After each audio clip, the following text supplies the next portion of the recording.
Ladies and gentlemen, please welcome CEO Google, Sundar Pichai.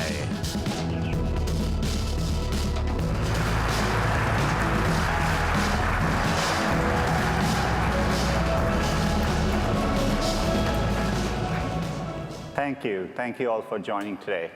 It's great to be here. It's an exciting moment for us. We have evolved a long way as a company. I still remember looking at our early data centers, and I look at the scale at which we are today, which essentially represents the way we have scaled our infrastructure up. We've also come a long way as an enterprise company. I remember the early days with Google Search Appliance being our only product, and today we serve our enterprise customers much more deeply. We are at the beginning of what's possible with the cloud, which is why it's a special moment for us. It feels like a special time, the confluence of right people, right technology, and the right time. For us, it got particularly special in December because we welcomed Diane Greene, a leader with deep IT experience and the pedigree of an entrepreneur. She joined Google to run all of cloud and apps, and I can't imagine a better person to do this. She's already made many positive changes, and you'll hear about all of them today. When she started VMware, Diane helped change the industry by getting businesses to adopt virtual machines. Virtualization, the practice of running several operating systems at the same time on a single computer, was an entirely new way of using computers more efficiently. It helped businesses save a lot of money. Today, we are at another inflection point. As you know, businesses are just starting to adopt the concept of a public cloud. But what exists today is largely a port of decades-old technology, essentially virtual machines to a scaled server environment. But in the future, almost everything will be done in the cloud because it simply is a better way to do computing. For years, we've been investing in scaling up our infrastructure to do this, because the things we care about as a business are the same things many of you care about as you're building your businesses. Because of our investments, we have scaled many products. In fact, we have over 7 products, each of which has 1 billion users each. And to put the scale in perspective, in Gmail alone, every single day, we handle over 1.4 petabytes of information. That's like 1,400 libraries of Congress every single day. We do this with 99.97% availability. We do this across a private network by having virtual presence in every corner of the world. So we have scaled up our infrastructure a lot. And we had primarily built it for use by Google for our services to serve our users. But we are at a point where we are opening it up so that every business can build what's next. And we want this to work for all kinds of businesses, whether you're a large business like Snapchat or Spotify, or a small business or a business of any size in between. We don't think of this as technology just for Silicon Valley. We want this to be technology for every developer and every business, no matter what size or location. For example, in India, an up-and-coming CGI animation studio in Mumbai, Assemblage, it used the Google Cloud Platform to work on the recent animated movie, Norm of the North. It shows that you no longer need to be a Google software engineer to get access to Google infrastructure. And when we say Google infrastructure, we mean best security, reliability, analytics, and computer research, all of which you'll hear about today. As I said at the start, this is a special moment. We are set up with the right people, the right technology, and at the right time. I know you want to get into more details, and we want to share what's next. And so to talk more, I'm very happy to introduce Diane Greene, who needs no introduction when it comes to enterprise. Thank you.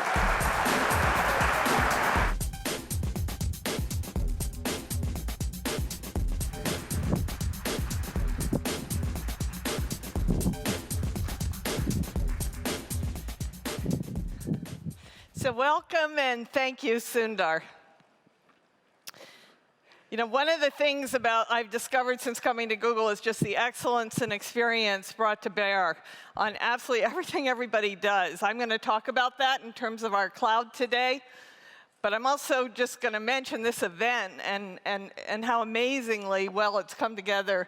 You know, yesterday those beautiful windows on the bay were garage doors, and there's a kiosk out there with a giant touch screen where you can indicate your interest and it'll tell you different partners that have relevant technologies. Check it out. I'm really looking forward to scaling that up. So welcome. We've got several thousand people here today, here in San Francisco on the Wharf, one of my favorite places in the world, and tens of thousands more on live stream. And we have, and then at watch parties, we have people on 6 different continents. I also want to welcome the 190+ press and analysts from all over the world that are here. To all of you in the room and everywhere, just welcome. It's great to have you here. Yeah. Okay. So I founded VMware, and you know, what we had there was just a better way of doing things, save people lots of time and money. You know, I could go into any business, and it was so easy to show the value, the benefits. And what we have here at Google Cloud is just so much more. And as Sundar said, it's all just a better way to do things. This has kind of been a voyage of discovery for me over the last couple years as I've gotten to know everybody and learn about all the technologies. You know, Google's technical infrastructure is just amazing inventions. That's what allows Google to power the biggest search engine in the world. And more recently, taking our machine learning technologies and infusing them into our products and more, which you'll hear about today.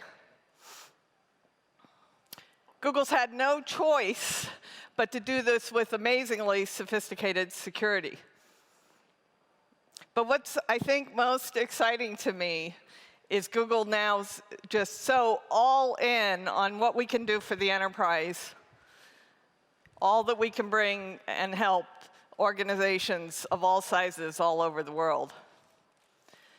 I also want to add that Google is strengthened by a pretty broad portfolio in the enterprise. You know, we've got Google Maps, we have Chrome, Android, Google Analytics just launched last week.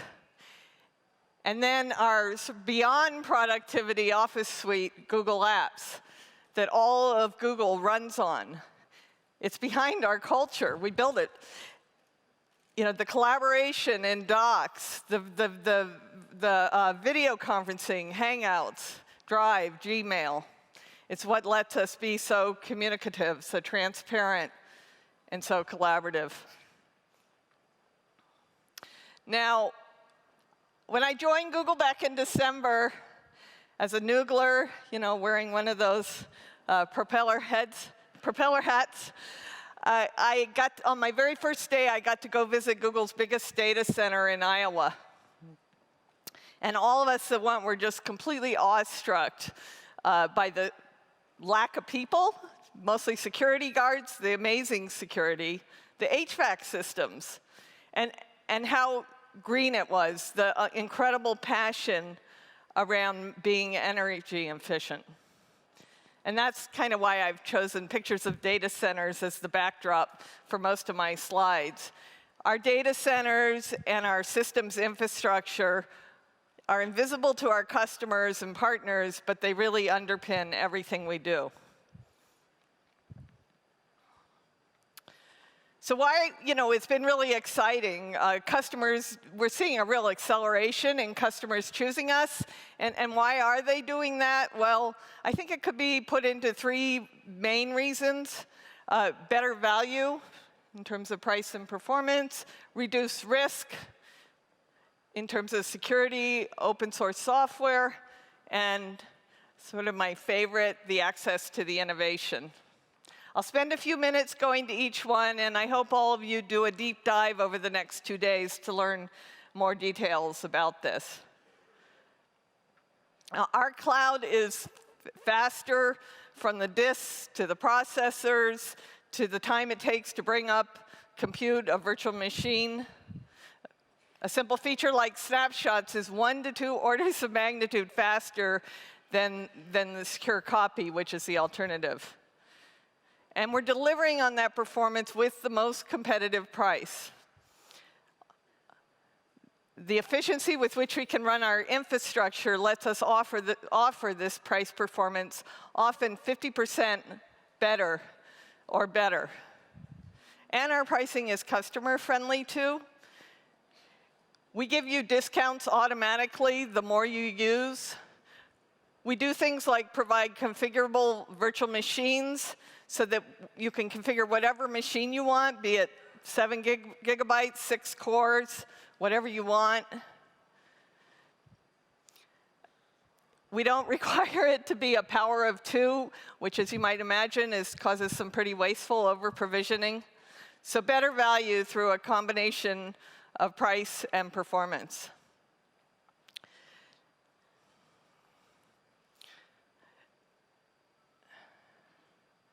Oops, can you go back? I got confused. Thank you. Reduce risk. Reduce risk first from security. You know, something I've learned since coming to Google is just an unbelievable tax that we have on making sure all our customers' data is secured. You know, we've been hardened over the years because we're just in the crosshairs of all the best hackers in the world.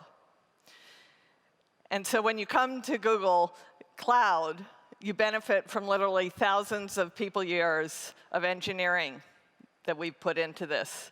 It's not just security, but it's also the privacy and compliance and the high bar we hold ourselves to in terms of protecting the privacy and security of our customers. But the other area of risk reduction comes from our just absolute commitment to open source. We open source, we take our innovations, we put them in our products, we open source them, and then we provide an API, and we're more than happy to compete based on the quality of our implementations.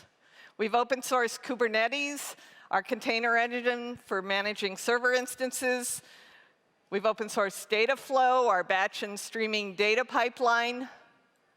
It's currently in incubation as an Apache Beam, on Apache Beam. And we've open sourced TensorFlow. That's our 2nd generation deep learning algorithms. We're using them to power services like image search or the smart reply in Inbox. And then, of course, once you open source, you get a community, a vibrant community, where things can improve more and more quickly. The last reason, access to innovation. Our customers are already benefiting from our approach. We want to have no ops, automated IT. It's based on our serverless architecture. Today, we have App Engine, BigQuery, and Container Engine. They just work without you ever having to think about whether you've got enough servers or if things are working right. And we're well on our way to a full no-ops where you can just write and run. So one of our best-known customers is Snapchat. They went from 0 to more than 100 million users without even formally hiring an ops team. Tim Sain, their VP of engineering, said, yeah, it was just sort of me and one other guy. It's just worked. We scaled up. You see this in our big data services. There's really nothing close. You type in the query. It's instantly distributed across thousands of cores, and magically, it just happens. What makes all this work is the very dense network bandwidth we have with and between our clusters. Our whole platform is designed as an integrated architecture, and without that, the kind of highly distributed processing we do is impossible. One of the Spotify engineers put it best in a tweet after we announced they were using GCP. Finally, I can tell the world that BigQuery is the best thing that's ever happened to me.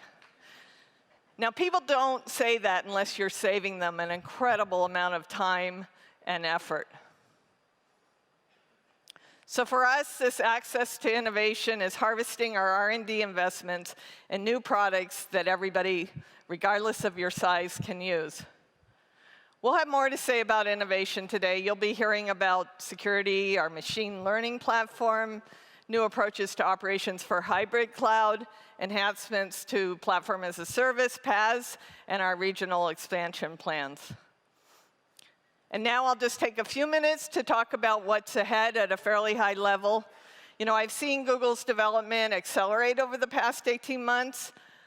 I think it's nothing compared to what we're going to be able to do over the next 2 years. But I'm going to highlight 3 of the areas that we consider particularly important: security, machine learning, and the transition to the next generation of cloud, how we go to market, how we help our customers be successful. First, security. There's a lot more we can do going forward. We can take the tools that Google's developed internally, and we can make them available to our customers. Machine learning. Machine learning is pretty much revolutionizing every industry. It's really gotten to the point where if your customer is embracing machine learning, it'd be prudent for you to embrace it too. And you'll be able to expect constant upgrades in our machine learning, and you'll be able to expect more and more trained data in different verticals supported over time. Moving to cloud. What we want to do here is make it really non-disruptive for everybody to move to our cloud, to transition in a way that saves them time and money and actually up-levels what your businesses can do. It's really key to our market strategy. And I'll just say that in many, many ways, cloud is so different from selling enterprise hardware and software. We're early in understanding exactly how to sell well and grow our customers. Some of the basics are the same. We're definitely setting up programs to enable our partners, providing training, certifications, solutions, also for our customers, and programs to ensure our customers' success. You know, one area that's really getting some reinvention is pricing models. You know, the cloud vendors should be the ones doing the capacity planning, not the customers with committing long-term out. That's the spirit of the cloud. But what we're really seeing is the technical expertise and advanced planning required of us to help our customers get ready to move to the cloud, take advantage of the cloud, explore more optimal ways to do things. You know, we can see that we're going to function as an applied R&D team for our customers, in effect. And it's because of this that we think we'll be able to give our customers a step function boost in their velocity. And what do I mean by this? What is this lift? Well, I've learned almost everything I know from racing sailboats, so I'm going to use a boat metaphor here. And with the exception of planing, you know, boats are kind of constrained by how fast they can go by the friction on the hull, which is proportional to the square root of the waterline length. This is not unlike the friction existing between computer architectures and systems imposed on the businesses. But I think it's an inverse function of the ability to hire skilled systems and operations people. So we've all seen a revolution over the last few years. We saw it on San Francisco Bay in sailboats.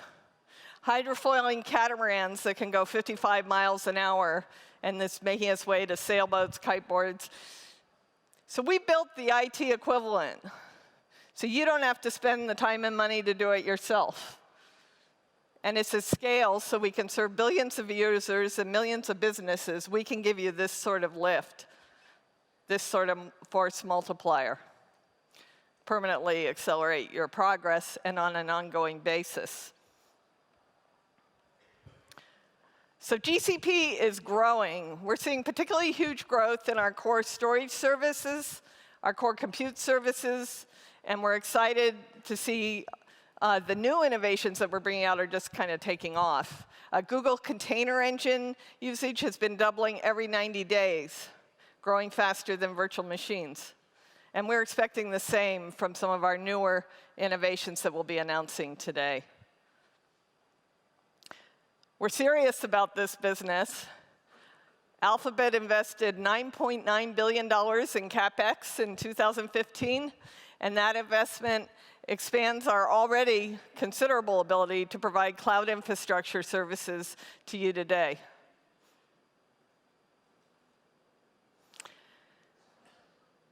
We're excited to make our innovation engine, our technology work for you, for companies of every size, and we really want to make you a success. Your success, is so exciting to us.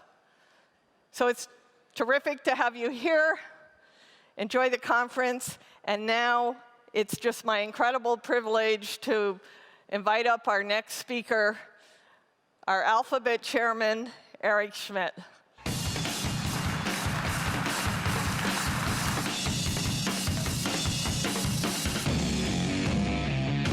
Well, thank you very much, Diane, and thank you guys for being here. I was thinking about it. Imagine what an internet operating system really should be. It should take care of everything. And then it occurred to me that I've been doing this for 45 years, and that this notion of increasing abstraction has been in front of me my entire career, literally. So when I started, I was an IBM 360 hex assembler programmer. Sorry. And C was invented. And I just thought it was the neatest thing, because programming an assembler was hard. And I kept arguing, are the computers fast enough, right? Because I need a really fast computer. And eventually, they convinced me that C was fast enough. I know this sounds archaic, but the fact of the matter is, the same has been true for layer after layer. And so this went from C and C++, and then Java, of course, which I in fact announced in 1994 next door at the Moscone, and then to the web, and then with infrastructure. And it's also been true in hardware in all the ways that everybody here knows here. Soldering on chips, I literally used to do this, to mini computers, to then the PC architecture, and now systems on a chip. In the 1980s, we announced at Sun, the network is the computer. And in 1997, I announced the network computer, right? So we've been working on this for a very, very long time, but each of these layers is a new layer of abstraction. And the whole idea is to automate the tedious detail and empower people, right? That's really what it's about. So along the way, Google invents Google 3. Now, I'm often asked, why did we invent Google 3? And the answer is because we had Google 2, and when it had an error, it would say, whoa, horsey, and then it would stop. This was a problem. And if you wanted to delete files, you had to make sure that the mod file in the file security handle changed without your permission from 977 to 0. And aside from that, it was a great product. So Google 3 was invented roughly 2002, 2003, internally at Google, right, in order to sort of build what you would think of as the network operating system that we needed. Now, it's interesting that this platform, which we used obviously incredibly successfully, and at the time, we were investing 4 times more capital than the sum of all the other computer companies in existence at the time, just to sort of build out the data structures and build out these platforms. And so what would happen if you came to Google and a programmer in the sort of early 2000s, you didn't have to think about network segments, denial of service attacks, DDoS, IP addresses, scaling, SSL, machine resources. What happened was the machine took care of that automatically, and you could build Gmail, right? Or you could build Docs, or you could build the next enhancement of search. So in 2008, we announced App Engine. And I figured, we're done, right? I mean, App Engine is beautiful, right? And many, many people in this audience use it. And what happened was, App Engine was like the APIs that went into Google 3, right? So today, if you're using App Engine, you're using the same interfaces that are being used internally at Google. And I figured, oh, okay, good, we're done. It's going to be hugely successful. And along the way, here's what we did. We built MapReduce. You guys can use what is called Dataproc, which is sort of a more sophisticated version. We built Dremel, right? You guys can use BigQuery, a more sophisticated version. We built something internally called Colossus, because we ran out of big names. And you now know that as Google Cloud Storage. We built Stubby, not my favorite product name. You can use gRPC, also not my favorite product name. We built Bigtable. You can use Bigtable. Now that's a product name that I like. So the point is, it's really easy. Just use App Engine, right? We're done. And along the same way, we got very interested in doing sharing applications and built this Docs architecture. And I remember sitting with the executive in charge of Docs, and I said, what's different? What's different? You've got to show me what's different. And he scratches his head for a while, and he says, sharing. And I, in my typical stupid way, said, who cares about sharing? And he said, do you share calendars? And I said, yeah.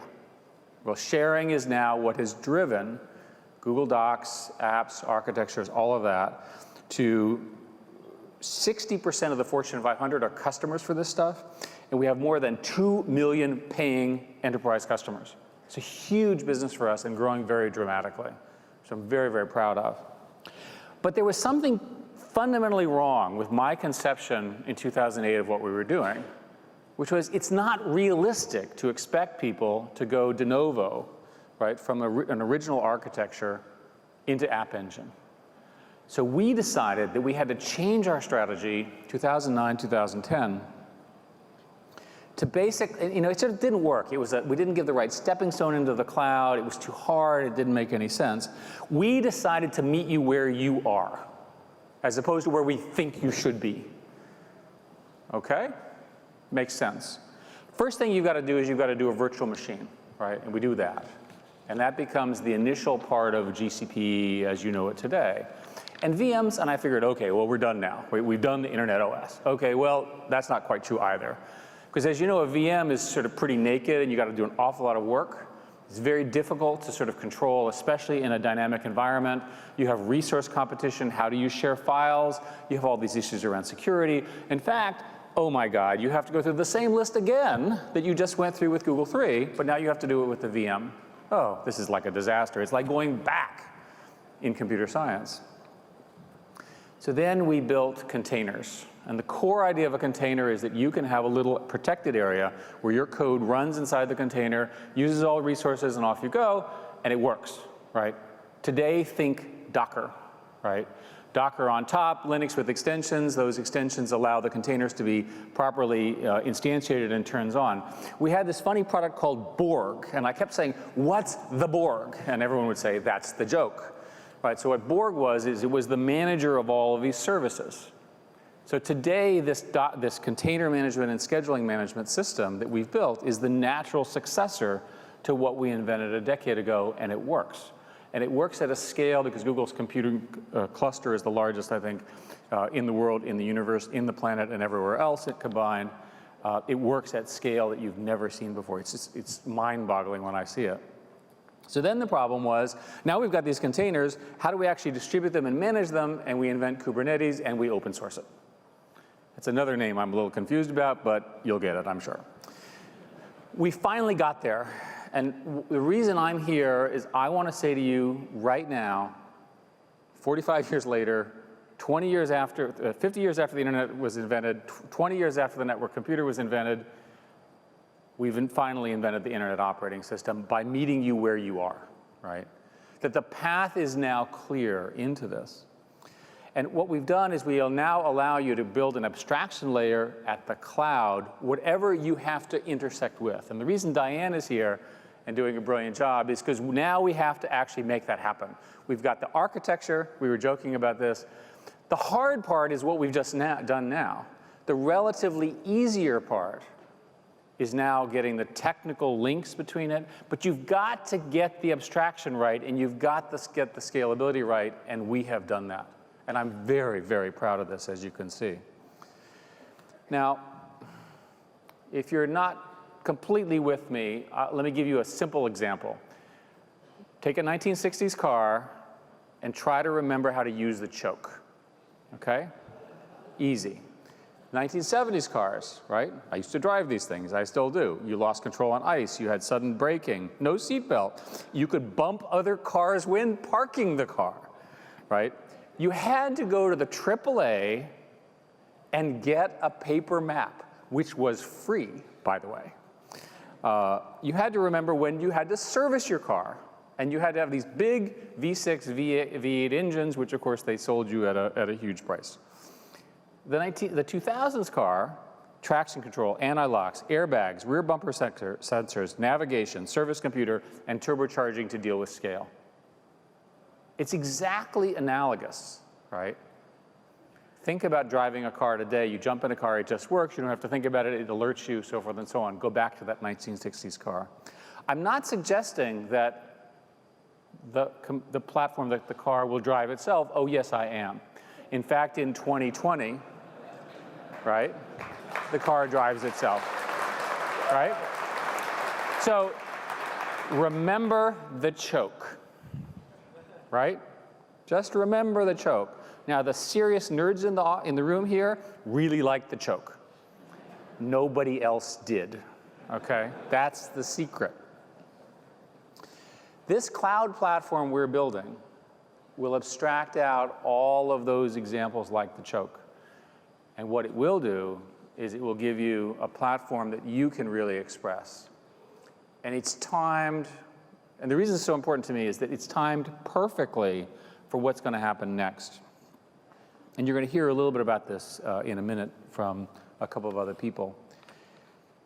This platform is not the end, it's the bottom. And there's something above it. And the thing that is above it is machine learning, both narrow AI, as it's called, as well as general AI. And this is the next transformation. I've decided to spend as much time as I can on it because I think it's so profound. And it changes, I'm basically a programmer who sort of got lucky, if you will, in Google. And the programming paradigm changes. Instead of programming a computer, you teach a computer to learn something, and it does what you want. It's a fundamental change in programming. And we've just taken the initial steps. The neatest examples that most people can understand about machine learning are involving vision. So we built a library called Vision ML, which we have announced, which will be demoed today. Vision ML does the classification of photos, right? It's great fun. And if you get confused over why this is so important, use Google Photos. Spend a little bit of time playing with Google Photos. It's not the fact that it uploads it to the cloud. It's not the fact that it does face recognition, all of which used to be amazing.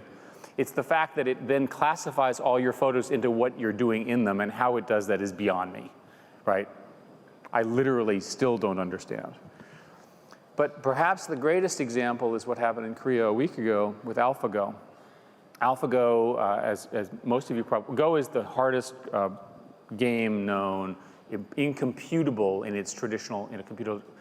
And the team invented neural networks, of which there were two, a value network and a policy network, that could be used to learn how to play the game. So the most interesting thing about AlphaGo was not that they were brilliant people and brilliant programmers, but that they had to design as part of their software learning algorithms that were tailored to the way the game actually worked. And that's the next layer. It's the layer above. And 20 years from now, people will say, remember the choke?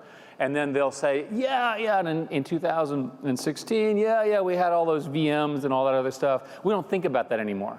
But somebody took care of it, and now all we're doing is doing various forms of learning, cognition, and modification, improving of code. So how do I translate this today? So I figured I would offer sort of, and put this in perspective and finish up by saying, I think there's 10 things that you all can do right now. Obviously, thank you all for coming, and I'll read them out. What's the list? If I were right now working on this right now today, what would I do? Well, I'd use Linux, I'd use the Google Cloud, and I'd use Kubernetes, right, to write applications that treat the cloud the way I described. In development, I would use modern, portable, scalable languages. The one I like is obviously the language Go, Python, Node.js, JavaScript, Java, and then use the Google App Engine. If I had a clean sheet, I'd start there. By the way, for security, use two-factor. Let's try again. For security, use two-factor, right? Don't use one-factor, and if you are sufficiently paranoid, use 3, okay? Have fun, right? More factors are better. But if you use our infrastructure, which essentially deals with the distributed denial of service attacks, you'll be protected from this enormous explosion in cyber issues that everybody's dealing with. Start with machine learning. I mentioned Vision ML. You're going to hear a whole bunch more in just a minute. We released a product called TensorFlow, which is the initial, think of it as matrix multiplication platform for it. And it's the foundation. It's clear to me that this is going to be the foundation for this next layer of programming, not just at Google, but everywhere else. People use SQL, right? Use HBase, and HBase is now integrated in such a way that you think you're using HBase, but you're really getting the power of our infrastructure. So again, we've taken something you used, which is pretty good, by the way, SQL, been around for 50 years, roughly, invented in roughly 1970. Works very well for what it does. Use it, but use it in the right way. And then you get all the benefit of the architecture. We've extracted that. Try Cloud SQL, right? See if you can get the power of that and watch this space for more from us. What about data warehousing? I think analytics should cost less than other transactions, right? So try BigQuery, as Diane mentioned, right? There is no non-cloud equivalent of BigQuery. Storage. Start by deleting nothing unless you're forced to, right? It's so cheap. I estimate that storage is now a cent a gigabyte a month. Like, by the way, how did this happen? The physicists have been busy, right, making disks that are extraordinary. Use Google Cloud Storage and those APIs. Data processing. As Diane mentioned, we have something called Dataflow. And Dataflow is the natural successor to MapReduce, right? Because it allows, instead of sort of back and forth, which is the way to think of MapReduce, Dataflow is more of an updating process. It keeps you constantly on and constantly, especially for cloud services, it's the only way. And then finally, I mentioned before, use gRPC, right? Use a proper RPC mechanism and do it in such a way that the infrastructure supports it.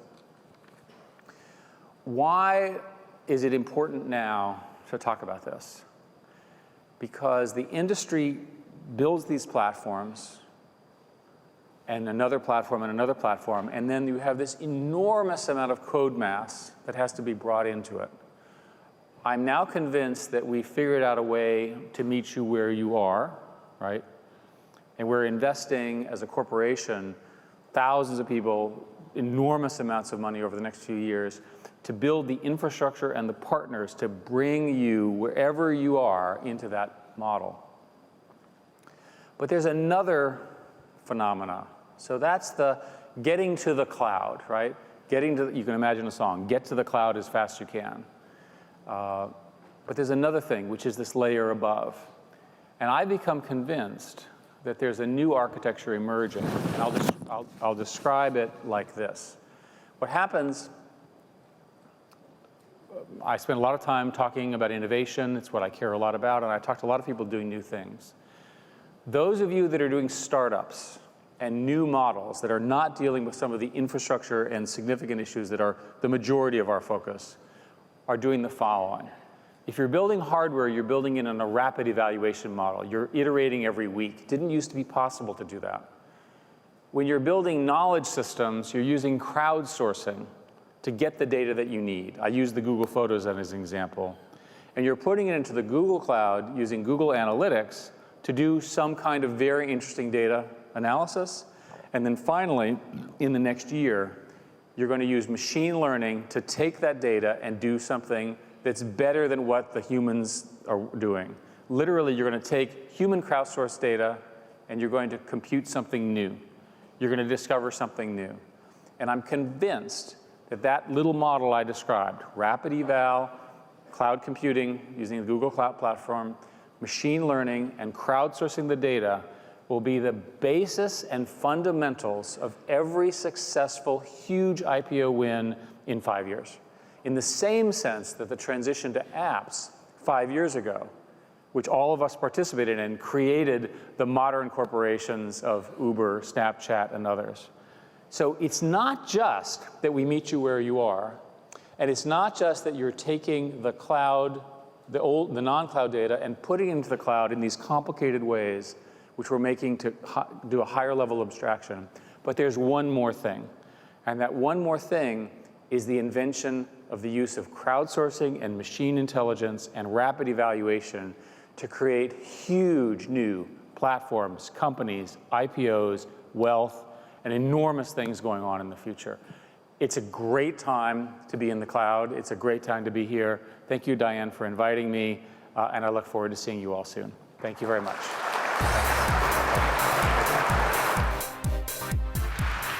Ladies and gentlemen, please welcome Senior Vice President, Technical Infrastructure, Urs Hölzle.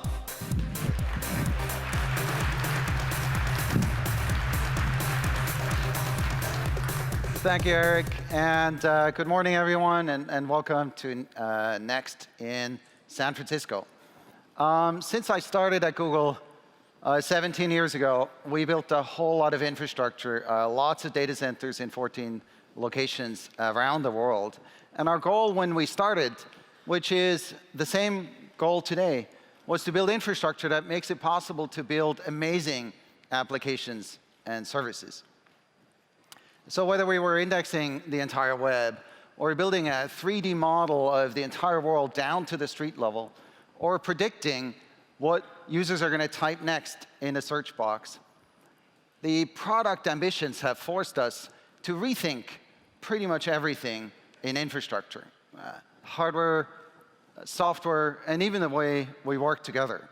And so this continuous pressure from product innovation and to stay ahead of that product innovation has been driving what's next for cloud, namely the Google Cloud Platform, GCP. So today, I'm going to talk about three things. First, GCP, what it is now, how we built it, and what's coming up. Second, what's just over the horizon, so what's coming next, so that you can coordinate what you're going to do next with that. And then finally, some of the companies that are building on GCP. And I realize that includes a lot of you, so thank you for your business, and thank you for partnering with us.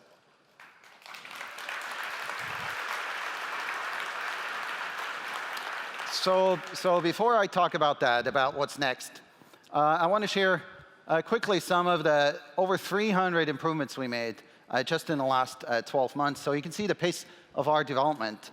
Together, we built a highly differentiated platform that has core infrastructure, development tools, and premium data services all built into it. And there's so many highlights, and I can pick just a few, but here we go. Custom machine types that Diane already mentioned, they let you choose any virtual size machine and pay for just what you need. So there's no more routine over-provisioning, and the users who are using it, our users, are saving on average 19% off of their VM bill. Dataproc is a fully managed Hadoop and Spark cluster. Lets you spin them up in 90 seconds, resize them up or down, and you only pay by the minute. And even better, Dataflow, Cloud Dataflow, lets you build pipelines. You write the code once, and you get both the streaming and a batch analytics pipeline. And you don't even have to worry about building the cluster or about how to correctly handle missing or late data points. The system does that for you. Archival storage has traditionally meant trading money for access time. So you had to wait hours to get your data back. Well, no more. We launched nearline storage that combines the price of tape with nearly the speed of disk. And it's using the same APIs than regular storage. So you don't have to change your application after you've archived your data. So no more hours of waiting. It's just seconds away. VM startup times are down to about 43 seconds on average and falling further. And even better, you can get more than 100 VMs in our cloud in about the time that it takes you to get one VM in other clouds. Like, that's the difference between driving and flying, or actually it's the difference between biking and flying. High performance VM networking. you can get up to 2 gigabytes per second of throughput to other VMs or to storage on every VM at Google. So even data-intensive applications are never going to be starved for data. And you get that feature on Google in every VM at no extra cost. No other cloud offers such high-performance networking. Speaking of networking, as Diane mentioned, you can connect directly to our network in more locations than on any other cloud. And on that network, you get network functions as fully managed services that are easy to use, but very powerful. So for example, our load balancer lets you balance across any region in the world. And yet, it spins up from 0 traffic to 1 million requests per second instantly. So in just the past year, we've enhanced our platform with over 300 launches, and that doesn't even include what you're going to hear about today. And of course, we are still the price performance leader. Some of our customers see over 50% savings versus other clouds because we allow you to pay for only what you need when you need it. And that makes it a lot easier for you to work with us. And it's not just something that's nice to have. If you have a job that only runs for a few minutes, but you have to pay for an hour, or if you have a job that needs 20 gigabytes, but you have to pay for 32, or if you have a bunch of unused VMs, but you signed a contract for them a few months ago. So right there, there's some serious savings that you can get when you run on GCP. But cost isn't the only thing. You know, when you're thinking about picking a cloud provider for the next decade, innovation and the quality of the underlying infrastructure is just as important. In fact, if you're picking that cloud provider for a decade, innovation might actually be the most important part. So it's time to look at what's next. Over the next 5 years, I think we will see more change in computing and in cloud than we've seen in the last decade or two. Literally an explosion of innovation. Now, why am I saying that? I'm basing this prediction on a well-known effect in biological systems. Once the basic capabilities come together and start to function well, they enable the evolution to accelerate. And we're entering a similarly explosive period in cloud computing innovation right now. And as software gets woven into our daily lives and into your company, you all face the same challenge that Google has faced for many years, namely how to rapidly create more functional applications, easy-to-use applications, operate them at scale, cheaply, efficiently, securely. Or, in short, how to create better software faster. And the user expectations on that software are ratcheting up rapidly. So today, applications are constantly being improved with new features. And as users, we're expecting the application to tailor its behavior to us the first time we use it. And good apps delight us by predicting what we want. So for that to happen in every application, we have to have very easy-to-use analytics and machine learning frameworks that everyone can embed in their applications. So that's the first point. We got to do better software faster. Second, no-ops application development will become mainstream because developers spend way too much time administering their setups. So next, it will be easy to run even ambitious applications at scale without knowing all the details. So that's the faster part of better software faster. To do that, we have to automate most of the work, the configuration, the provisioning, the running of services. And with App Engine, Dataflow, Kubernetes, we're already well on the way to that goal. And last but not least, Diane mentioned that security has become more challenging as attack surfaces continue to multiply. Very few companies today are truly secure. Right? Very, very few. And a significant portion of security vulnerabilities are created by process vulnerabilities and by human intervention. So a lot of the key of getting ahead of the security challenge is to automate security at scale. Now, today, security is often focused on securing the perimeter.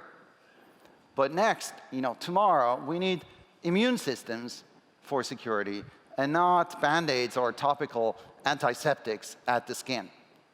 And so security is very deeply embedded in GCP because we have invested very heavily in it, not just for cloud, but also for all other Google products. For example, we were the first to offer two-factor authentication at scale, the first to provide perfect forward security in SSL and elliptic curve cryptography. Last December, we announced data loss prevention for Google Apps. Data at rest in GCP is always encrypted by default because we don't think you should be forced to choose between security and performance or security and cost. And we practice security in depth. Our team has discovered Heartbleed, to name just last year, or Rowhammer exploits. And these investments are not slowing down. And it's not just about security, but it's also about privacy and compliance. Every Google product needs to meet rigorous standards and for privacy and compliance. And our customers and our regulators expect third-party verification of these standards. And thus, we regularly undergo third-party audits that verify that all our controls are present in our data centers, in our systems, in our operations. Now, with GCP, we're really after building a different cloud. And to better explain this, let me review where cloud comes from. The first wave of cloud started about 20 years ago with the emergence of co-located hosting. Co-located hosting, colocation, gave you the ability to rent data center space rather than to build it. And the status quo of cloud today actually shares a lot with those private data centers and co-located data centers of decades ago. The components of today's virtual data centers match the physical building blocks of hosted computing. You have servers, you have disks, you have load balancers, you have CPUs, and so on. Except they're virtual devices today. And so what had been a purchase order now today is an API call. And that's a very profound change that has benefited many, many customers. But the basic building blocks of those virtual data centers have not changed yet. And it's still extraordinarily complex to orchestrate these building blocks together at scale. Because this model forces developers to still think much of their time thinking about things other than making their application great. So do we have enough servers, right? Are they all patched? Did we pre-purchase too much capacity? Right? In a virtualized data center world, this never gets easier. And actually, it's a bit crazy that today's cloud is based on a physical model with all the limitations that was created 20 years ago. Right? It's kind of like the virtual data center of today still has a manual choke. Right? Kind of doesn't make sense.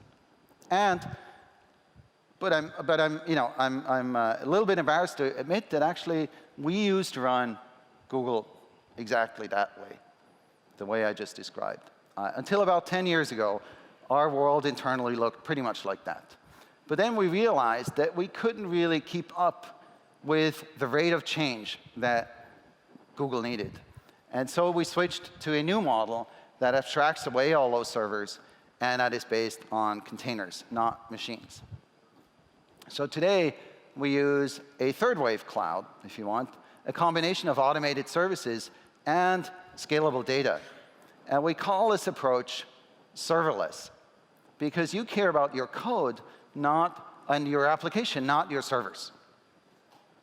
And so while the industry is just starting to talk about that, serverless architecture is very deeply embedded in all of GCP. So in App Engine, for example, App Engine lets you run code snippets, large or small, without specifying where they run. And your application scales all the way down to 0. So if nobody's using your application, you don't pay. In GKE, you can run containers without specifying the machines they run on. In Dataproc, you can create Hadoop clusters without actually worrying about the cluster. In Dataflow, even better, you don't even need to worry about the cluster. You don't even need to package container images. You just give us your code, and it runs. So the code just runs, and as a developer, you never manage servers. So that's the true meaning of third-wave cloud. And GCP has the most integrated approach to that serverless architecture. So you can start taking advantage of it without throwing away your existing code. So now, to give you the details about that, it's my pleasure to introduce Brian Stevens, who heads all of our product management. Welcome, Brian.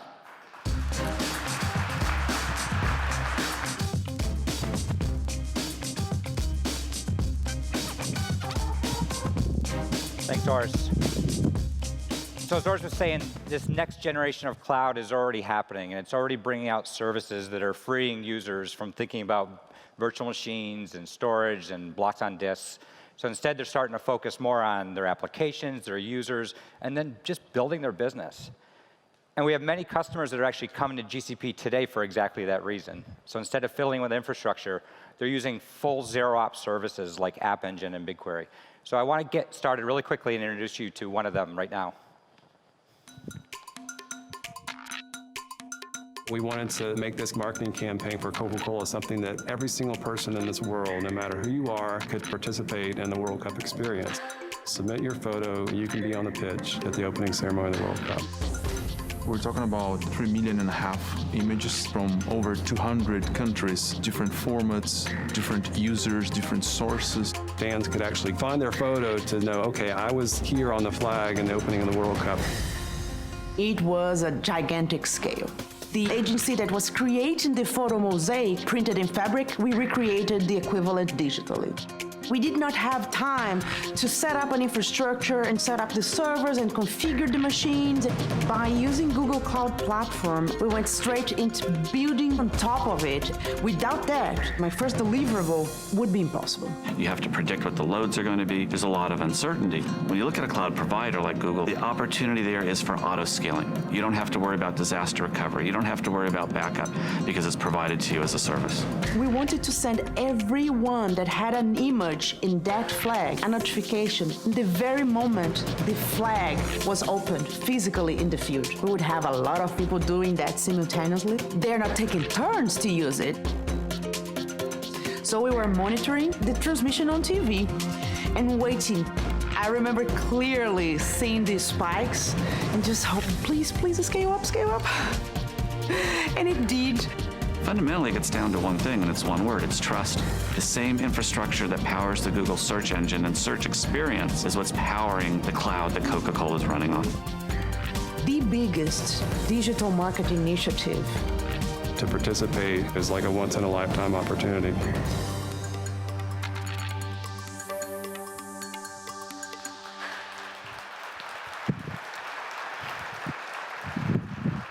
So we're really lucky today because we have the CTO of Coca-Cola here, Alan Boehme. Yeah.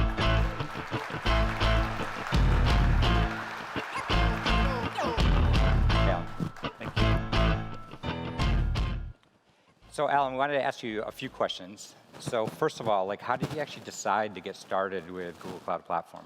You know, when you're working for Coca-Cola, which is one of the largest brands in the world, and almost 2 billion servings a day, and you have Google that is serving up over 3.5 billion searches a day. It's all about scale. And when you start thinking about putting something on the world stage for FIFA that's seen in 207 different countries, every place in the world is participating, you need to partner with somebody that really understands scale, understands reliability. We can't miss, because if we miss, it's a miss for the entire world. So the video is really compelling, right? You get inspired by that. Can you tell us a little bit more about some of the other ways that you're using GCP? So we've been advancing with GCP and with Google in general for a while now. We're now moving into an analytics platform. We're taking advantage of many of the things that we heard earlier. We're moving forward with machine learning. We're real excited about all the new activities that are going on and the points of opportunity that are made available to us. In addition, we have created a relationship with Google where we've worked on security. We're a very big believer in the software-defined perimeter. Google has announced their Beyond Corp strategy. We're partnering at a different level than we have with many other companies in the past, and it's to the benefit of us, our consumers, and to everyone. So, and from your team inside, how has just using cloud changed how they do things from 5 years ago? You know, we're a 130-year-old company. Get a little mic. We're a 130-year-old company. We have this culture in IT that's been going on, I'm not going to say 130 years, but certainly for many, many generations. And it's hard. Working with Google, working with the Google team and the platform is changing the culture, changing the skill sets that are required, and it's going to help make us competitive going forward in the next century. Awesome. Well, thanks for joining us. Thank you.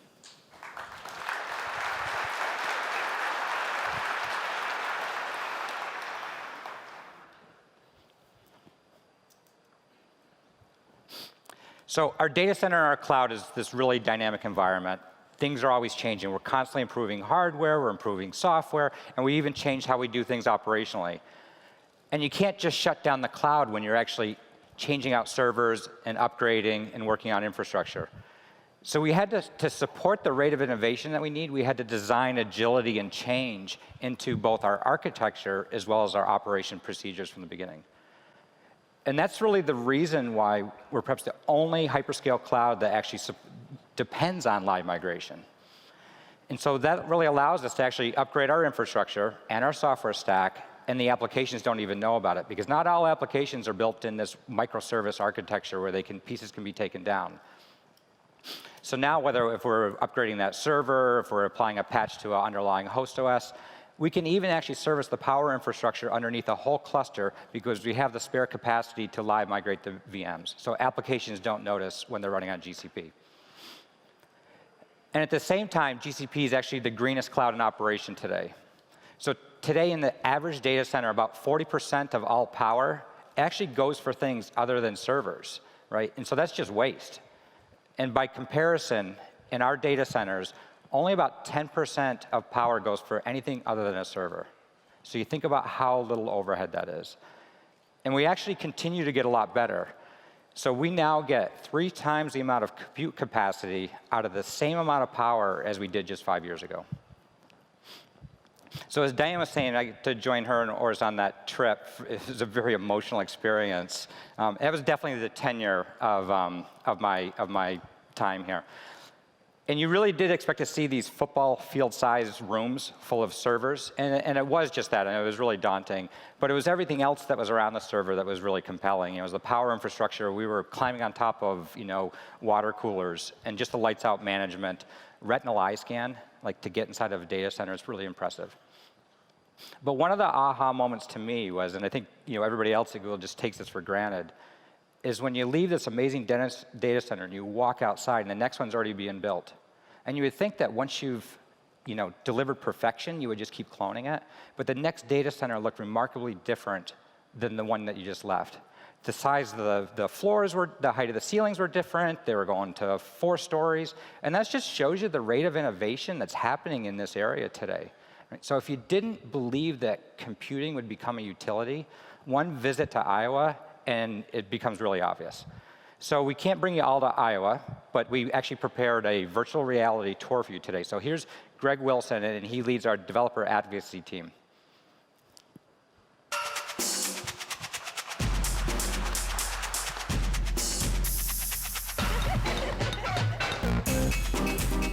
Good morning. Thanks, Brian. So as Brian was saying, we went to a data center. A few months ago, our team got together to figure out where we wanted to go for a team retreat, and we had a few options. We could go to Whistler, Lake Tahoe, or the middle of Oregon to a Google data center. And of course, the one we chose. That was absolutely a no-brainer. So you've heard everyone talk about how much they were blown away by it, and we had the same experience, and it was even in ways we didn't imagine. And because we're developer advocates, our instinct is to share that with everybody. It's like, how in the world can we get people in here short of doing public tours? They wouldn't let us do that, sorry. So what we've put together is something a little new. If you could switch to it's already on the tablet. So I'm going to be showing 4K video using conference Wi-Fi from a tablet. What could go wrong? So this video is a little different. I'm just going to show you a couple minutes of it, and I'll show you how to get to the rest of it. So this is a 360 video, and I'm viewing this on a tablet. So as I turn the tablet, and you can do this with any of your devices, as I turn the tablet, you see the view turning, and I'm really trying to be steady here so you don't get nauseated. And it's not just 360 circular, it's spherical. So you can look up and look down. And I'm not playing the sound for obvious reasons, but we have closed captioning in 14 languages. By the way, that's Chris from the security team. He kept an eye on us the whole time. And you'll see that in all the other scenes. I want to fast forward to just show you another quick glimpse, and then I'll tell you how you can go see it on your own. So this is the cooling room in the data center. And they tell you all about what's going on here. And of course, we want to make sure that we have proper security. There he is, right over there. All right. So again, I'm not going to do it. This is not the most ideal way to experience the video, so you can switch back to the slides. Thank you. So to view this video, you go on your browser using Chrome browser on a desktop. You can use your mouse to look around. You can view it on a mobile device using the YouTube player.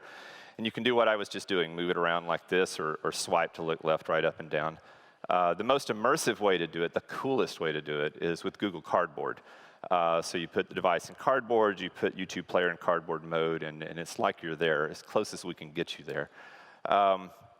So you'll all receive a Google Cardboard tonight at the party. We've got one for every one of you. We also have a theater out in the playground area that plays this on an 8-foot screen. It's a circular screen, and you get to hear the whole soundtrack. You can meet Sandeep, who stars in the video. He's on our team. So I encourage you to come over to the playground, look at that and some of our other experiences, and I hope you guys enjoy it. Thank you very much.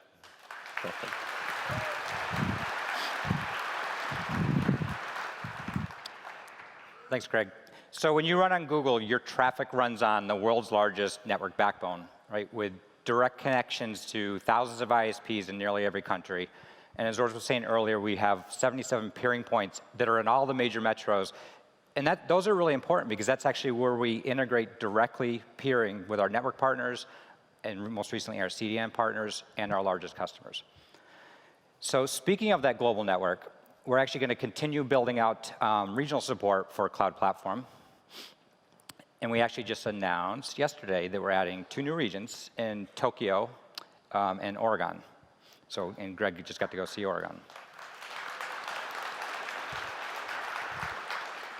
And that's really important, but we're not done, right? Once we get the model down, as we are with Tokyo, then we can go even faster. So we're actually going to be adding 10 more locations through the end of 2017. So on a hybrid cloud, many users are actually using more than one cloud, right? And that might be because, look at some of the services that we're talking about. There's different services that aren't available on all clouds, so they're using multiple services. It might be for risk or cost or other things, or even archival. But the challenge of that is that all the providers, including on-premise, private cloud, we all build our own tools and kind of put you in this little operational silo, right? And so we think that's a real problem, and it just makes it harder for users to consume multiple clouds. So Google Stackdriver is a service for monitoring, logging, visualizing, and alerting across cloud services, across your resources, and across your applications. And so we wanted to get you out of that sort of operational silo. So one of the things that we did is we just announced beta for Google Stackdriver today, and now it'll actually be available, and it'll support GCP as well as AWS with private cloud coming. Thank you. So it gives you that single pane of glass that you would expect, where you can, issues are sort of propagated really quickly. You can find them, visualize them, and resolve them. Another challenge with hybrid cloud is the applications are just really married into the underlying infrastructure, whether it's the dependencies they have on different operating systems at different release levels. Maybe they're building inside of virtual machines and their apps trapped inside of a VMDK, or it's up on a QEMU KVM image, or it's on Amazon with AMI. So applications really aren't that lightweight and portable. And that's a really powerful thing that Eric was saying earlier about containers, and namely Docker. It's really for the first time given this industry this portability at the application level. And so when you think about that, think of what that means for hybrid cloud consumption. Because now we're actually helping enterprises consume containers, and they're getting more agile on premise, but at the same time, they're actually able to support hybrid clouds.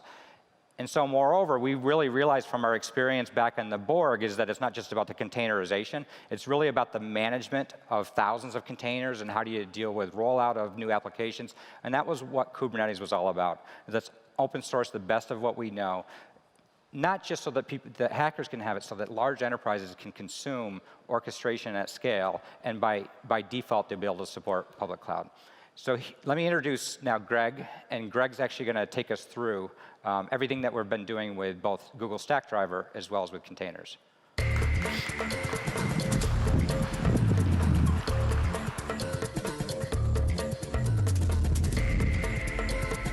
Thanks a lot, Brian. I'm really happy to show you today the next generation of monitoring and logging with Google Stackdriver.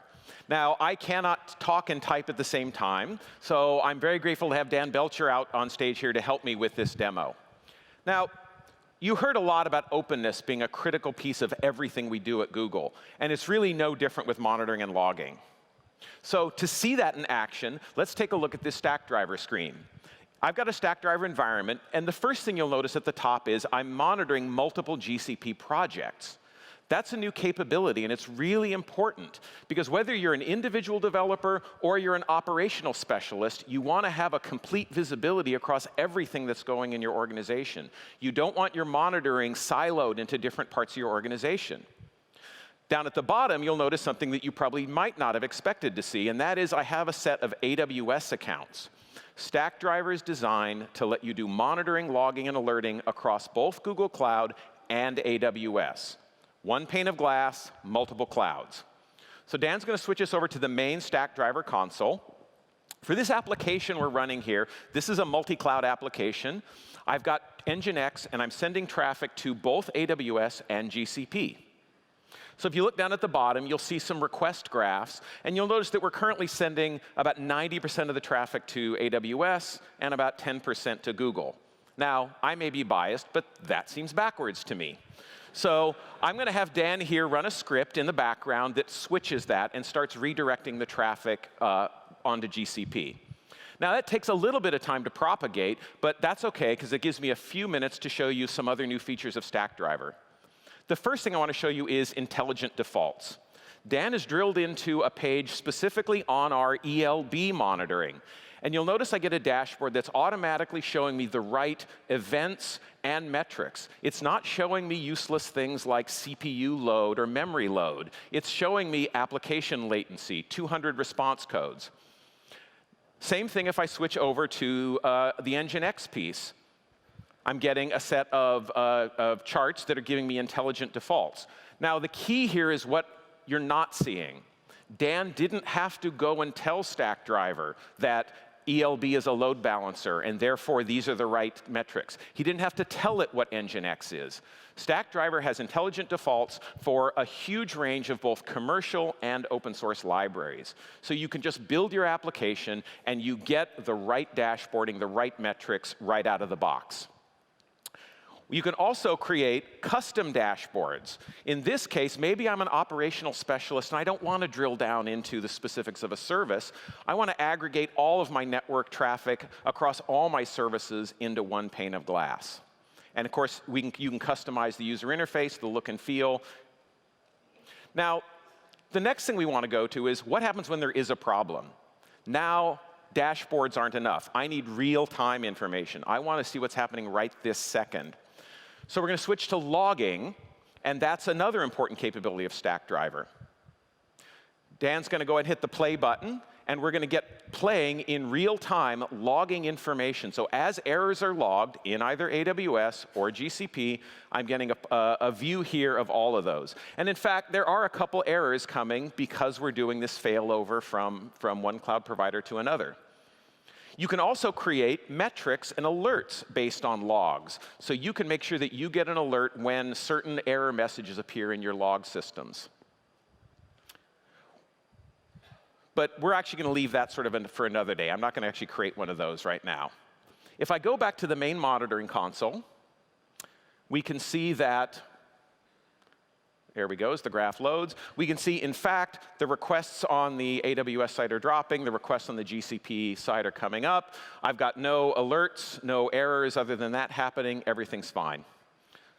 So today, Stackdriver is available in beta. It's a great monitoring solution whether you're using AWS, whether you're using GCP, or whether you're using a combination. If you think about what it would normally take to do what I just showed you, we'd have been running through multiple different tools for logging and monitoring. We'd have one tool for each of our cloud providers, all to do that. Stackdriver gives me metrics, logs, dashboards, uptime monitoring, all in one system. It also includes tracing, error reporting, debugging. We're going to have more sessions on that throughout the conference. I encourage you to go to those. So that's monitoring and logging. Now let's turn to the business of deploying and running applications. You've heard a lot about the role of containers in this whole notion of a Wave 3 cloud application, and how we know from our experience at Google that they really are a key to managing systems at scale. This idea of moving from a world of managing individual servers to managing applications and services. That's why we started the Kubernetes project. That's also why we are inviting the industry to be part of it. Because for containers to take on the real prominence that we think they're capable of, it will take a whole industry to come together to make that happen. It's also why hybrid cloud was a fundamental design point from Kubernetes from the beginning, to allow you to deploy containers on one cloud or another, with virtualization, with bare metal, on-prem. So Ray's going to come up here, and we're going to give you a demo of containers. And we're going to start with a demo of Container Engine, which is our fully hosted Kubernetes environment. So Kubernetes is designed to be declarative. You don't deploy applications with this complex mess of scripting code that runs at deployment time, and God help you if it fails and you have to debug a partially deployed application. Kubernetes is entirely descriptive. So Ray's going to open up the file that describes this particular application. I'm not going to drill into the whole thing, but you'll notice we're saying that we need 10 instances of a particular back-end server. We're defining what ports we need are open. And again, what's relevant here is what you don't see.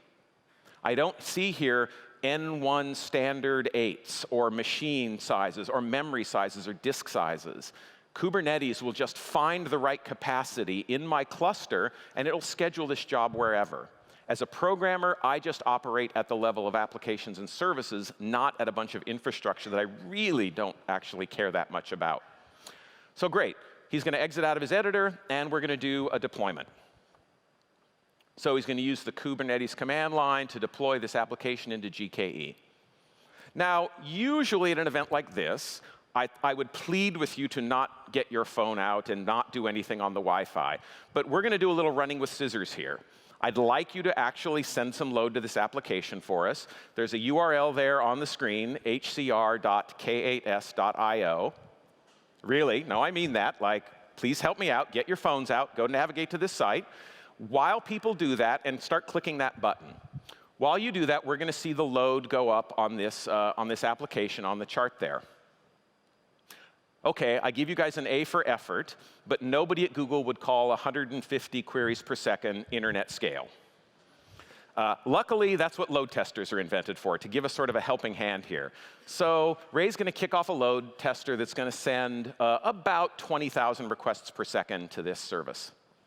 And you'll see it start ramping up, and sure enough, that's great, no problems. Now, if I did this demo 18 months ago, this would have been considered an amazing thing. Like, who has the ability to build services that run at that scale? And now it's my Hello World demo. But what happens when you want to update your application? Now, you all know the right answer. You do a staged update, you do to 1%, 5%, 10%, you monitor it very closely, you hope you don't have to roll back. But in reality, that's a hard thing to do while you're serving 20,000 requests per second. Kubernetes has built in the ability to do automated scalable rollouts. So it will slowly roll out updated versions of your application over time. Now, to do this right, I should make this take a day or two.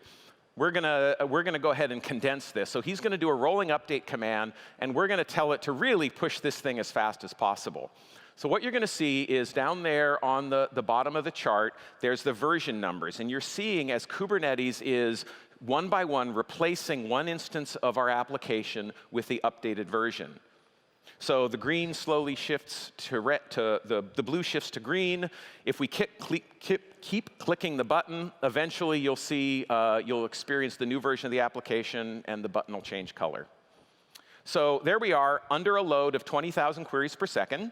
We're doing a live rolling update of the application, and you'll notice that the QPS really just stays very, very steady at about 20,000 requests per second. Our users never even noticed we did an update. So go ahead, yes.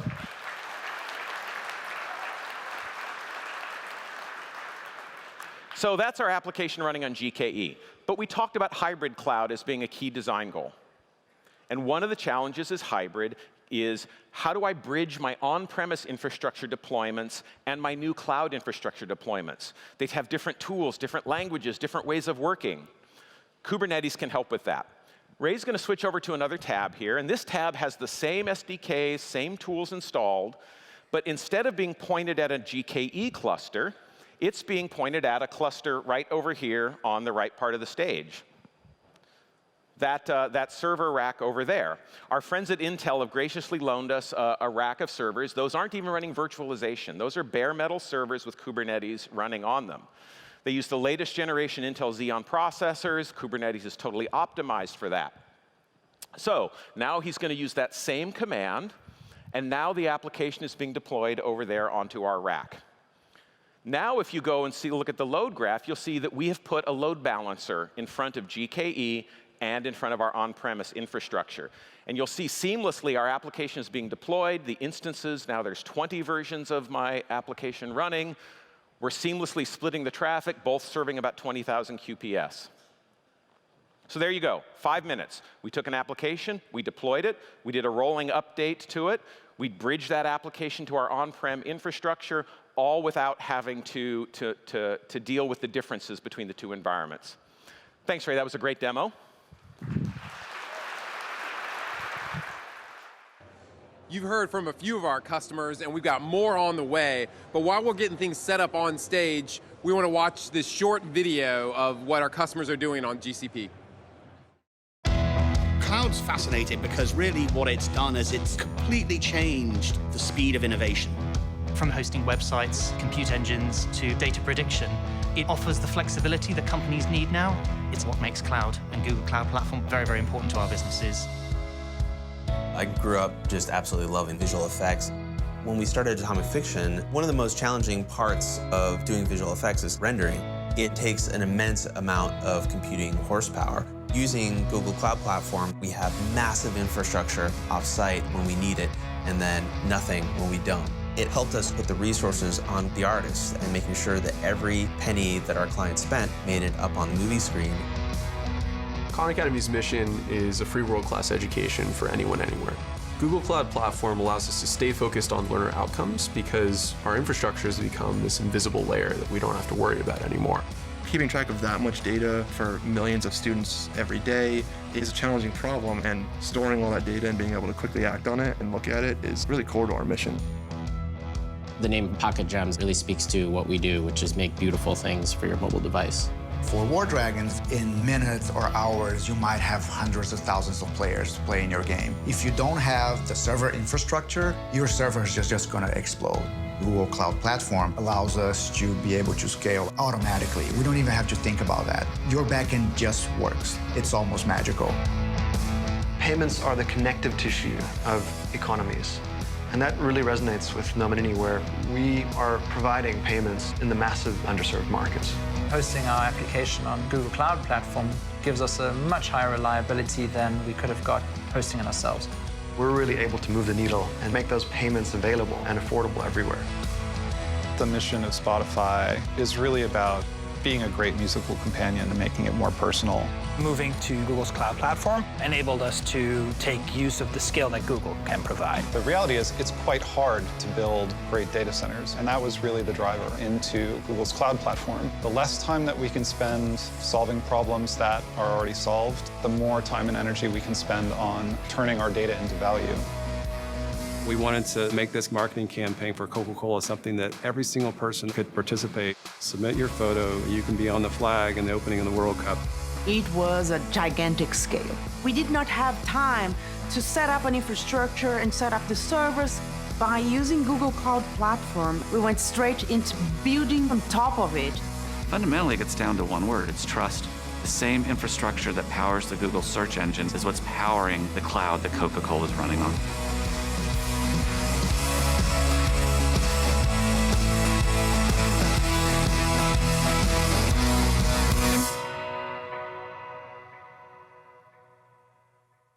Well, I hope you enjoyed that little sneak peek. Sorry to cut it off, but we got to get back inside. The CTO and SVP of Walt Disney Company is on stage right now. Whoa. So we're really lucky to have Mike White here. He's the CTO of Disney Interactive.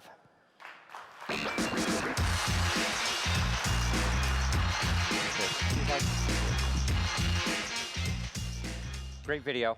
Thanks. Definitely an innovation company. So how do you actually think of the role of technology and how it applies to creating even more innovation? Yeah, it's ironic being here where technology is very front forward. As we look at our jobs and when Disney's at its best, technology is always in service of the story. It's always been a key aspect to the Walt Disney Company's approach to storytelling.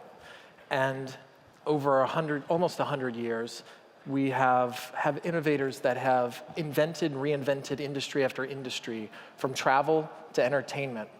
So if it's our films, if it's our parks, if it's our games, or if it's our products, technology is always in service of the story. It's always the scaffolding, but the storytelling comes first. And that's what's really paramount to us. And as technology becomes more and more prevalent to everyone and also becomes more powerful, it's super important that we have those tools and provide those tools to our storytellers such that they can provide the magic to our guests. So how does the cloud fit into that? And specifically, how does Google actually help you with all that? Yeah, so a couple things. To provide context, so I look after consumer products and interactive media. We are the part that lives with the guests in their day-to-day life. So we have 1.6 million products. We have a fabulous mobile games team that publishes tons of games that people play millions and millions of hours on. We also look at our Disney stores. We have we're the largest kids book publisher. And when you look at our landscape, we need to be able to provide more and more emerging technologies because of those touch points that we have with our guests. We look after the digital front doors and all the social media as well. So with that, we need to be hooked into the cloud. And we've been leveraging the cloud for some time and cloud technologies for some time, but now we've partnered with Google on some really neat projects, and it's really helped us get to where we need to go, which was not worrying so much about what's under the hood and having our folks focus on the product themselves and really the guest experience. And so obviously we thank you for picking GCP. So what's that experience been like working with the cloud team? Well, it's been great. I mean, the first thing you do, as you guys know, you take a very scientific approach to it. You send in your most cynical software developer to go in and meet with the Google folks at the Googleplex, and I'm sure you guys can close your eyes and picture that person in your head. We have them too. And so go in there, and really what we were looking for was culture. You know, it's trendy to say it's fail fast and be able to experiment, but we truly believe in that. John Lasseter of Pixar says, be wrong quick. And so we really want to take that approach to that, and we saw that with the Google team, that we could get up and running very quickly. The second thing that we looked at was code wins. And so for us, that is a mantra through all our developers where we say code wins, and that means, can we get up in your environment, can we get going? And I've spent my whole career in Silicon Valley, and a lot of the folks that work at Disney, and you got a little peek of behind the curtain of folks that provide the technology for that, have spent a lot of years in high-tech companies, and they didn't come to Disney to build a database. And so really what we wanted to get out of was the conversations of plumbing and conversations of how do you spin things up, and more into how do we create these really great product experiences for our guests. So I remember in our past conversations, it was stunning. I don't know if the number was 700, but the number of projects on App Engine was huge. But what are some of the ones that you're thinking about that actually you're most involved with and getting excited about right now? Currently we have over 200 projects spun up. A lot of them are coming out soon. We're super excited about that, but we're going to hold that back for larger releases with that. But we're excited about that. We do have a product that I'm super excited about that we launched called Disney Life. It was in the UK. It's an over-the-top service that not only does videos and movies and television, but also books and music and games. And so that's been huge. And the partnership with Google has been very helpful. In fact, they even participated in our war room to launch that out. And so not just to be able to, ability to partner with someone, but not think about the scale and knowing that they're going to be there with you to do that has really been instrumental to us. Awesome. Well, thanks for coming. Yeah, thanks for having me.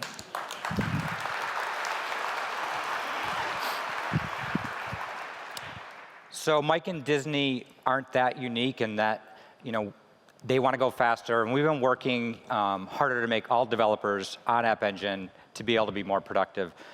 And one of the things that held us back, is, to be honest, is the runtimes and the language support that we could bring to App Engine. And so just the way we talked about Docker containers moving the industry forward, we've integrated containers now with App Engine. And what that's meant is that we can now bring out new runtimes in that zero-ops environment of App Engine much quicker. So we can bring out the latest version of Java, Node, and Python. So here's Greg's back, and he's going to show us a demo on what's happening with App Engine. Thanks, Brian. So next up, we're going to give you, for the developers in the audience, a lap around Google Cloud Platform. And along the way, I'm going to show you a few of my favorite developer productivity features. So the snare we're going to do this. Oh, and I've got Brett here on stage who's going to help me out. Thank you very much, Brett. We're going to show you an application we built at a recent hackathon within Google. The application is called Photo Scavenger Hunt. It is a mobile game. It gives you a set of 4 clues for things that it wants you to take pictures of. You take a picture. If it sees the object it asks you for in the picture, you get points. The architecture of the application is actually very simple. It is a mobile client that talks via a REST API to a backend hosted on App Engine. That App Engine uses the Vision API to see what's in the picture, and it stores the clues in a Mongo database. Now, App Engine has always had support for languages like Ruby and Python and Go, but today we are adding support for new languages like Node.js and, as I said, actually Ruby. So in this case, we've already got the application, a little bit of code. So why don't Brett open up the text editor.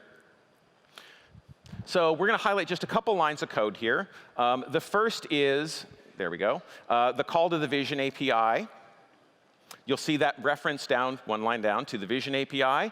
And we're using 2 features of the Vision API. We're using label detection to tell us what's in the picture. And since I don't trust my users entirely, we're using safe search detection to make sure there's no naughty bits coming up into our application. So we're going to run this locally. Like many of you, our developers sometimes want to just work locally on their laptop. Maybe they're on a plane, don't have access. So Brett's going to fire up a local copy of Node. And we've got this little service running locally now. Now, I got this picture of a raccoon, so he's going to use curl to just test out the local application and see what he gets back as a response. And sure enough, 95.7% confidence in an animal, and all the way down to that it is a Procyonidae, which I had to look that up. That is the family that raccoon belongs to in, so I actually learned something about biology from our demo today. OK, so we got a local version of the application. Now let's deploy it up into the cloud. Now this is where normally you get into the world of having to configure machines, memory, load balancers, what operating system should I use, is my image fully patched? Not with App Engine. I just let myself just deploy the code. So he's going to do a gcloud deploy. Now what's happening behind the scenes here is kind of interesting. That source code is being deployed up into App Engine, where it's getting ready to be run. That's kind of standard App Engine. But what's really interesting here is for new languages like Node, Ruby, and Java 8, it's being packaged up as a container, and then it's being stored in a private Google container registry for you. So that means I was able to build a container-based application without even having Docker installed on my local system. Not only that, because it's a containerized application, it can run anywhere in the container ecosystem, whatever provider you want, on-prem or in a cloud, and of course, it can be orchestrated by Kubernetes just as well. So if you step back, what that means is that App Engine developers can now be a full participant in the exciting developments happening around containers and container management. So let's actually switch over to the console, to the cloud console, and let's take a look and find that image that just got uploaded into GCS. So Brett's going to navigate over to GCS, storage, and I don't have permissions to see the storage section. That's not an error. We've used identity and access management because I'm just a developer. I shouldn't have access to my customers' personal images, right? So we're using ACLs and identity and access management so that I don't have access. Now, it turns out we have the manager logged in on a different tab.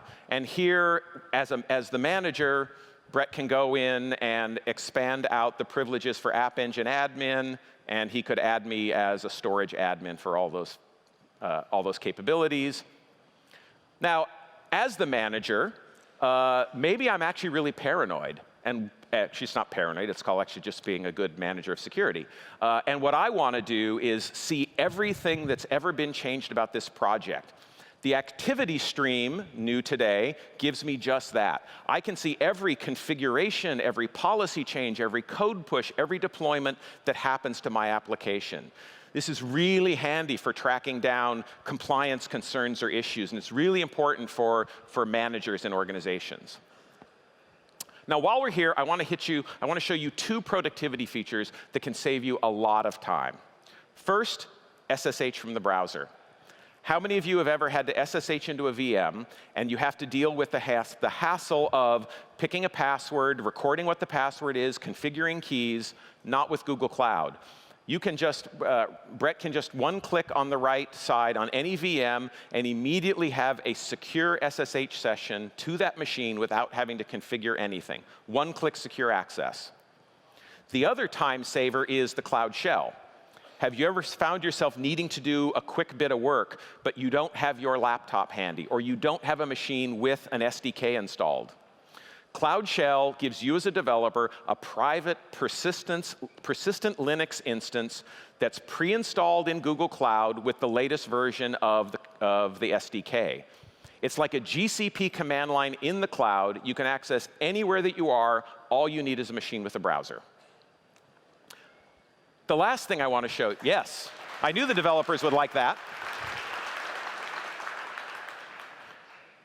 Another hard part about building distributed applications is performance tracking.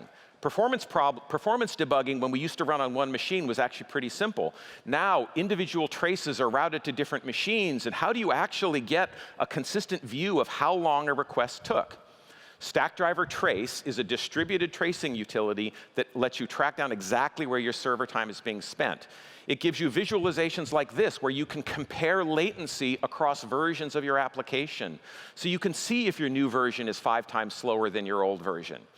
Not only that, you can go down at the bottom, and Brett will click on an individual trace, and you can see for a given user request exactly how long every call took to service that request. So he picked a trace here, and we see that there's a call to the Vision API and the Storage API. Individual traces down to the individual application level. OK, let's actually see this application in action. It's been deployed, and it's all set to go.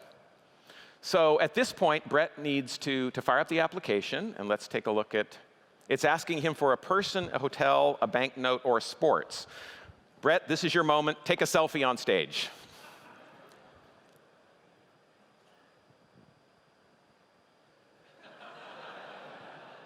All right, let's see what happens with the Vision API. Checking. Person, 92% likelihood.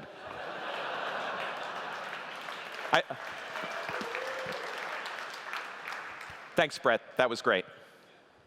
That was a great demo. So Yes, please, thank Brett. So if you look at those two demos, what you're seeing is we're trying to take you from a world where your developers spend their time mucking about with infrastructure, and where opting into paths means opting into a walled garden of limited choices, to a world where your developers can just write code and your paths participants can be connected to the whole world of containers. Thanks very much. I'll bring Brian back up now. Thank you.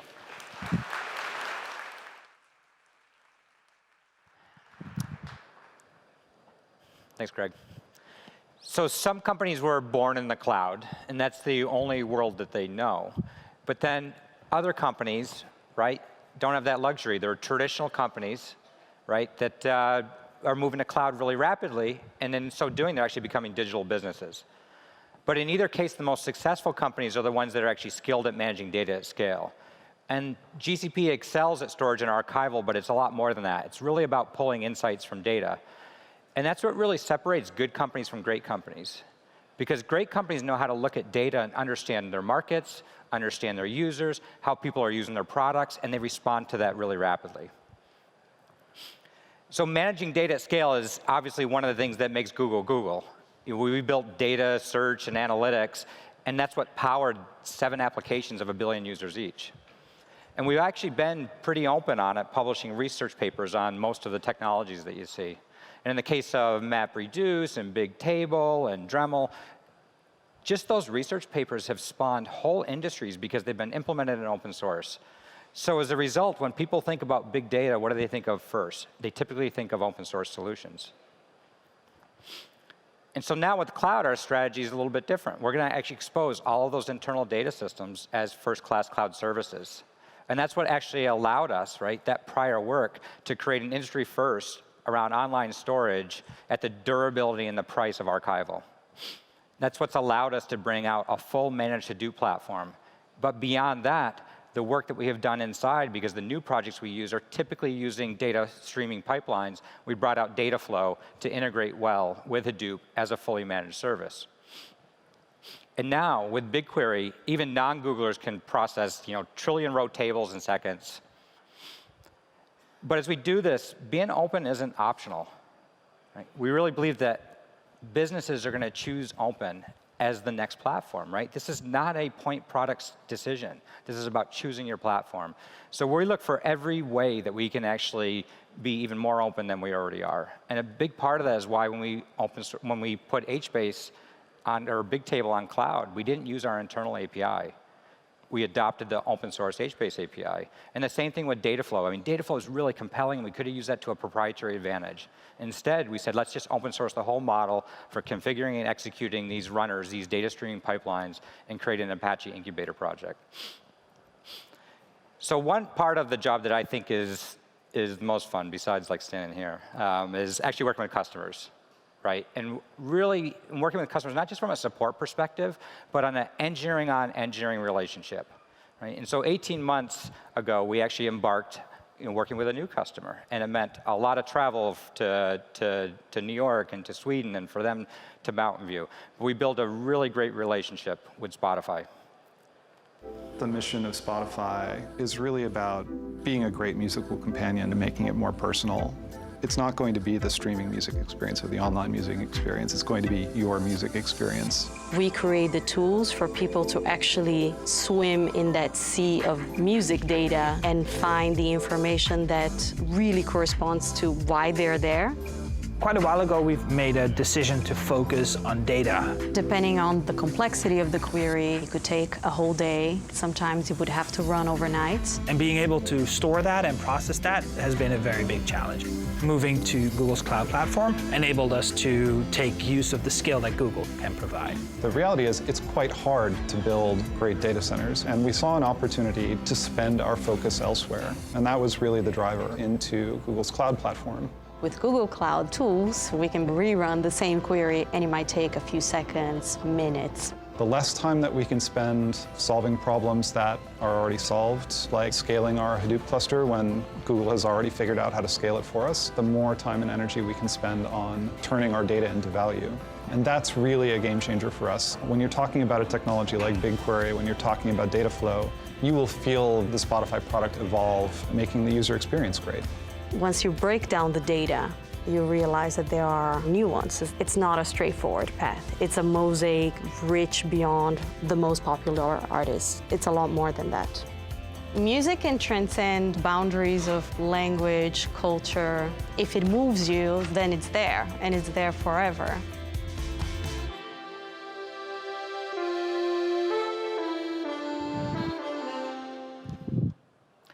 So please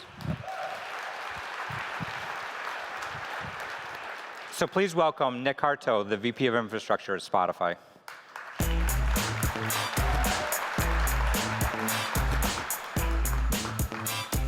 How's it going? Hey, Nick. Good. Actually, before we get started with the questions, can we do another round of applause for Brian and Greg and the engineers that helped out for the amazing live demos?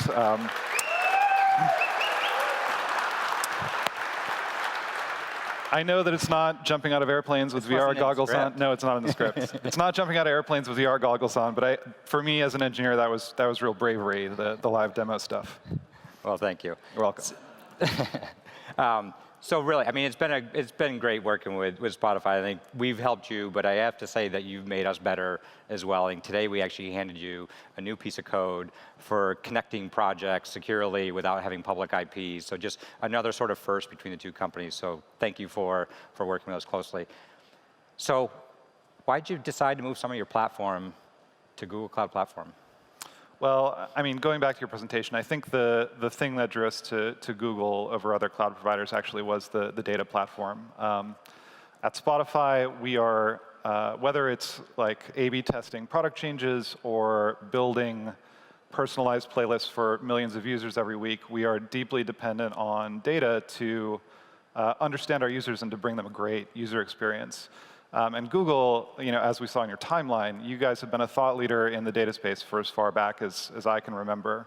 And I think you've done a great job on bringing that leadership and that expertise to GCP in the form of like great tools and services. So the data platform, more than anything else, was the game changer for us. Right. So we know some of the engines already moved on top of the cloud. So just like, how's the migration going? Any challenges you've had along the way? Yeah, I mean, we have a pretty big and complicated back end. I think we have 250 or so services that power Spotify. So there's not a simple answer to that question. Some of it is pretty easy, other stuff is pretty hard. But overall, I would say it's going better than we expected. We have our set of challenges. We're figuring out some stuff related to time synchronization. We're learning a bunch of new API semantics and adopting the platform, but overall it's going pretty well. Besides the usual stuff about changing the tires on the car while we're driving down the highway.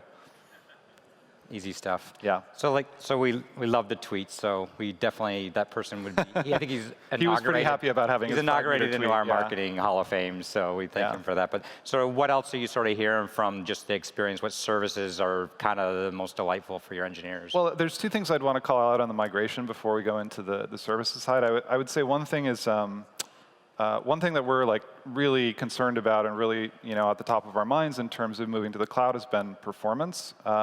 We're a super latency sensitive application. We rely very much on our users feeling like they have the world's music like right there on their phone. So we've been really watching the metrics very carefully as we've been moving into the cloud, and we've been really happy with that. The numbers that we're seeing in terms of performance are as good as we can deliver from our own data centers. Cool. The other thing, to pat you on the back just a little bit, one of the big unknowns for us going into the Google partnership actually was the customer service side. Like, as I said, it's a big and complicated migration, and I knew that we would need to rely a lot on support from Google in order to do it well. We've really been blown away there, so thank you for the great partnership and the great support. Awesome, great, thank you. So one of Spotify's challenges was, can you imagine, as big as that service is just the pure ingestion rate that they have, and moving from Kafka and taking advantage of Cloud Pub Sub. So the ingestion rate's amazing. Running services at scale is amazing. So we actually wanted to give you a demo and show you the version of these services in action.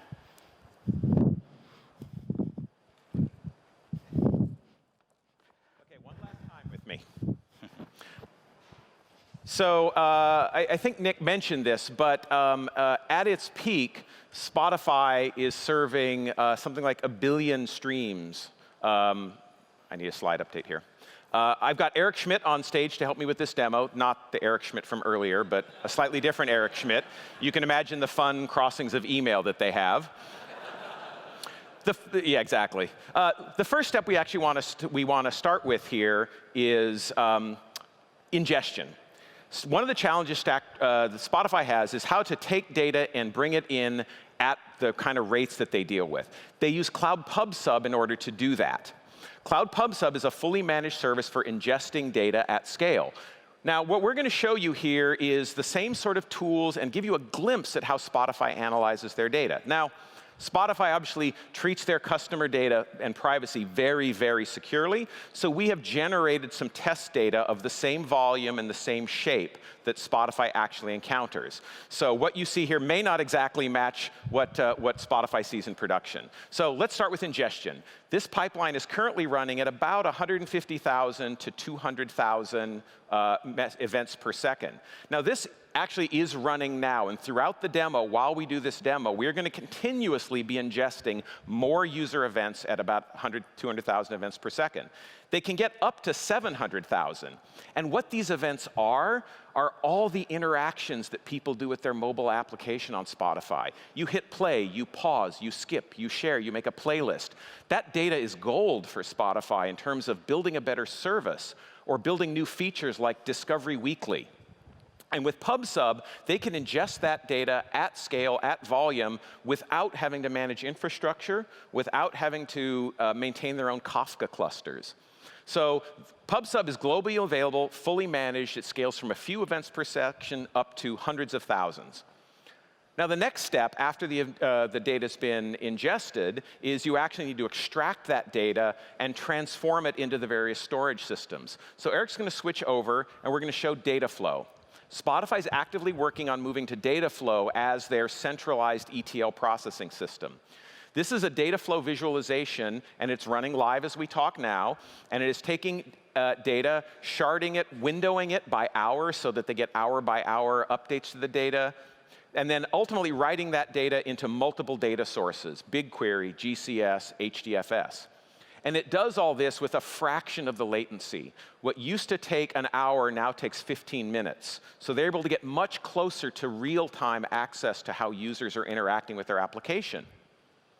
So that's our pipeline running. And again, this is running live while we're on stage. We can ingest the data, we can run a pipeline, we can store it in the different systems. Now we actually want to find the needles in the haystack. We want to analyze. And that's where BigQuery comes in. Eric's written a query here that is going to calculate the top artists that people are streaming. Now, bear in mind, this is test data, so this may not match what Billboard says the actual top artists are. So he's going to go ahead and run this query. And while it runs, let me tell you that this query is going to join over 1 billion events of user interaction with over 20 million tracks of music with over 1 million artists. And in 4 seconds, it processed 22 gigs of data to come up with that Justin Bieber is the top artist. Well, the demo's Bieberlicious so far. Let's just plow on. But again, what's valuable here is what you're not seeing. There's no recreating indexes when the data goes up by a factor of 10. There's no maintaining VMs. There's no patching operating systems. They just get to write queries and get data on the other side. Great, so now we've looked at the data. Let's take a look at how Spotify might be able to do collaborative analysis with a product like Cloud Data Lab. Cloud Data Lab gives you these nice visual notebooks. It's based on Jupyter, the open source project, formerly known as IPython.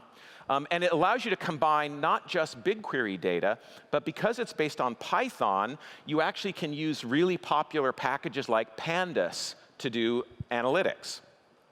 So at the top, you see that same, let's just scroll back. There's that same BigQuery query that we just used in the console. But if you go down to the bottom, we're piping that into a Pandas data frame in order to be able to do visualizations and charts right within Pandas. So we made a data frame out of it. We asked Pandas to plot it. And you see we've got a pretty typical fat head, long tail distribution of music. And that got Eric and I thinking, maybe there's another more valuable way to look at this than just top plays. Maybe we should do further analysis and take into account the number of tracks that you have, not just the number of plays. Data Lab allows me to do this sort of interactive what-if analysis in a visual notebook way that can be shared with other users. So we've added more on, we've extended this BigQuery to calculate what we call how interesting an artist is by taking into account how many tracks there are. So he's going to run the rest of our analysis through to completion. And this analysis will be running live. Again, data is being streamed. Data flow is continuing to pump that data in. We're getting real-time looks. And by this, it looks like Nirvana and Tori Amos and Bob Dylan are more interesting than Justin Bieber. So all is right with the world. So one last thing. What about summarizing the data and building dashboards for your managers to get real-time live information? Data Studio 360 is a new service that allows you to do just that, to create beautiful dashboard visualizations. And it works not only with Google Cloud services like BigQuery, but it also works with Google Analytics, so you can combine your business data with your web traffic data. And it works with Google Sheets, so if you have spreadsheets with ad hoc data, all of that can be brought into Data Studio. So here's our version of the dashboard here, and you'll notice it's showing me the number of events, the number of unique users, the number of unique tracks. We've got some very nice visualizations of charts about whether somebody is searching or browsing. So we're going to extend this dashboard and to get some access to geographic information, because one of the things we know about users is when they registered, what city did they register? So Eric's going to drop a map control onto our dashboard.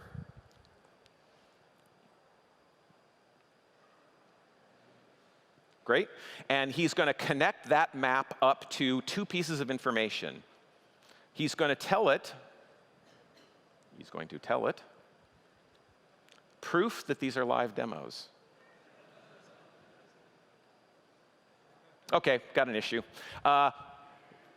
What you would have seen is he would connect that data up to our user information, be able to identify the city and state. Oh, there it goes. See, I just needed to be patient. Connect it up to the user. He's going to tell it that the information that we're interested in looking at is the city that the user is registered in, and that the data we want is the number of streams that they've listened to. And then as he does this, you'll see the data start to propagate in real time with a map. So it automatically showed me a map of the US. The circles start to bubble in. He can drill down and say, I really care about California. And again, he didn't have to build that, all built in. So there you have it, ingestion, processing, analysis, dashboarding. Thanks, Eric. That was a great demo. So again, we're trying to take you from a world where your data scientists have to babysit infrastructure and spend 80% of their time on that instead of on insights, to a world where your data people can just get the insights. Thanks very much. I'll turn it back over to Brian.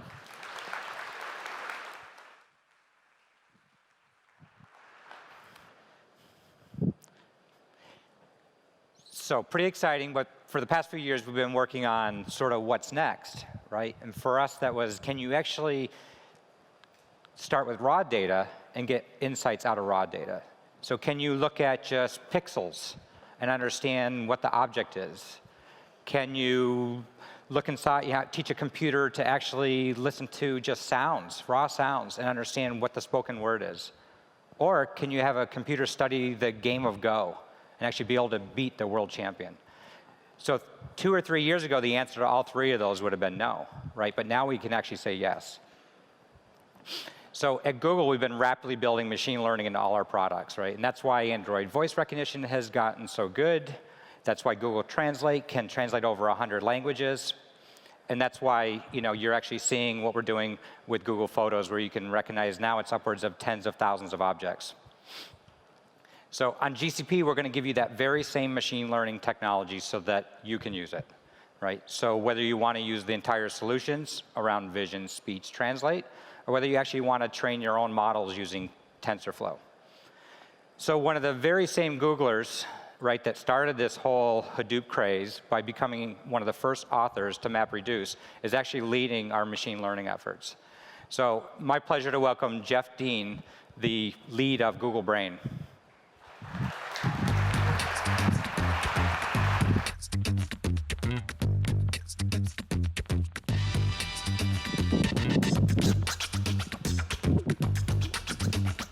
right, thanks, Brian. So I think machine learning is actually one of the most important things that's happening in computing. I think it's comparable in importance to the rise of the personal computer or the internet or cloud computing or mobile devices. It's really going to transform not just computer science, but lots and lots of other industries. And for us at Google, we've been using deep learning for the last several years, and it's really kind of the secret sauce we've been putting behind more and more products. You can see kind of our trajectory of incorporating it into more and more different kinds of areas.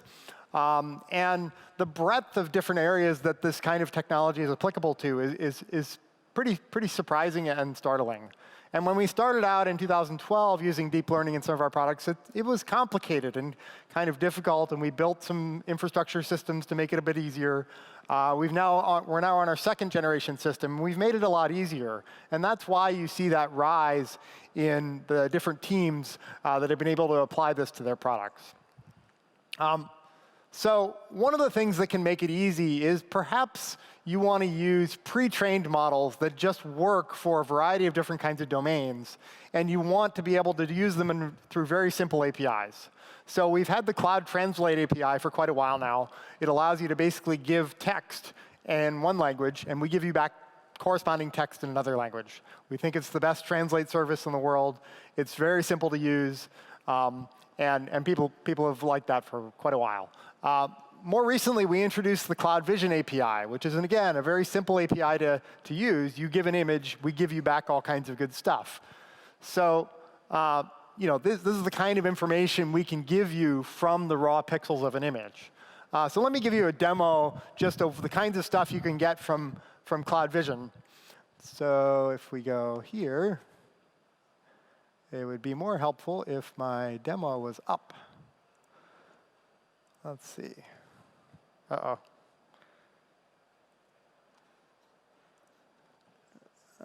There we go. Sorry. So what we've done here is we've taken about 100,000 images and run them all through the Cloud Vision API. And so each vertex in this clustered graph is essentially one image. And if I zoom in way here, you see images flying by. Let's just kind of pick one of them. I have a pre-canned one because he's cute, a little doggy. And so if you run this image through, this is the kind of data you can get from the Cloud Vision API. So let's just walk through a few of the different kinds of data you might be able to extract from images. We have another cute animal. It's the internet. So we have a cat. We tell you it's a cat, but more importantly, we tell you it's a British short hair and maybe a semi-long hair. So we can give you pretty fine-grained information about what this kind of image contains. Another thing that's pretty useful for images is, the visual world often has lots of text in it. And traditionally, there's been a big barrier to using text that you see in images because you can't actually extract it very well. But the Vision API can actually just give you the ASCII text we find in the image. And when you make the call, you'll get back a very structured kind of thing here where we tell you the labels, and there's the actual text for the thing as an ASCII string, and you can do whatever you want with that. Faces are another kind of important thing for photographs that people take. So it's actually pretty nice that we can identify where faces are in the images. We can tell you if a particular face is happy or sad. Some of the people here are happy, not everyone. And that comes back as pretty structured JSON information. Another kind of important thing is people often take photographs of sort of popular landmarks around the world. And so, here's a picture of a stadium. We'd like to know where that is. So we can click on the landmark detection facility, and that tells us it's Citi Field Stadium. It gives us the longitude, latitude. That turns out to be in New York, because this is where the Mets play. And finally, sometimes it's useful to be able to look at a logo or an image and understand what logos appear in it. And so we can tell you that that image is the Android 2.2 logo. Great. OK, so that's kind of a tour of the kinds of things you can do with the Vision API. If you have lots of visual imagery, you can run it through the Vision API, cluster it, manipulate it, extract information from it. And we think that's a really powerful kind of concept for a lot of kinds of things you might want to do. We're not going to stop at vision, though. We've had a really good speech recognition system for quite a while on our Android phones. And we're now exposing this as an additional API that's, again, very simple to use. You essentially just give us an audio waveform, and we give you back a transcript of what is being said. And it works in dozens of different languages, actually more than 50 languages. And it basically allows you to convert audio to text using neural nets and machine learning under the covers.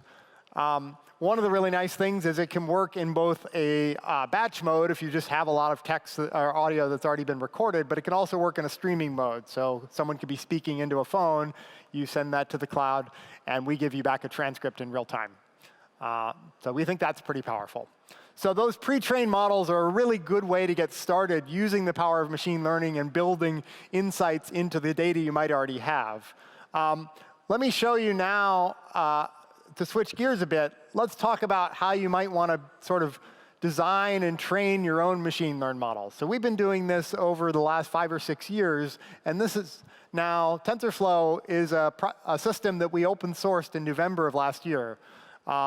It's already the #1 repository on GitHub for machine learning in 5 months, so we're pretty happy with that. The external community has been very receptive to this.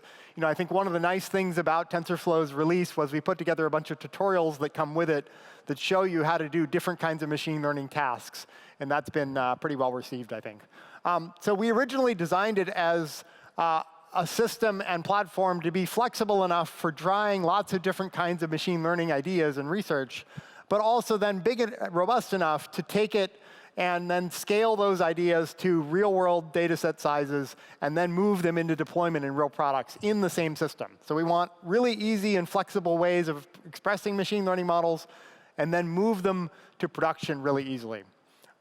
So the outside reception to the TensorFlow open source project has been really great. There's already 800 repositories on GitHub alone that use TensorFlow in some way. I'll just show you one example. So there's a really cool paper from a couple of universities in Germany where you can give an image and a painting, and then it will render that image in the style of that painter. So this is Van Gogh's Starry Night plus that image of the Boston skyline.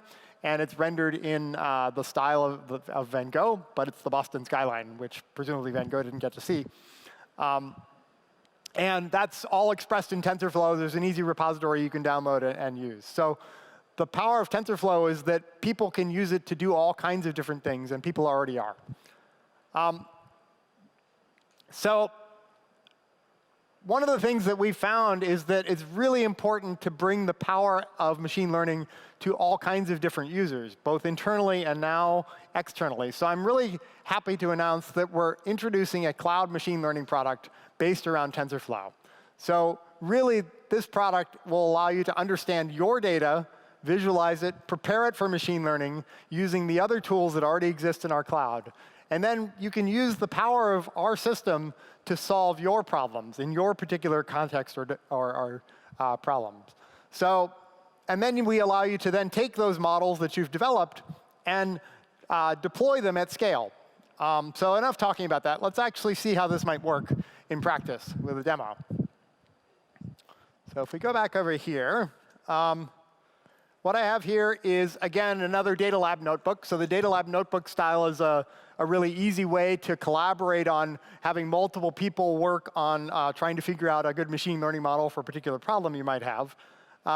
What we've done here is put in this notebook, we have downloaded some data from a Criteo Kaggle competition. So this is just a data set of 10 gigabytes in size, 45 million records.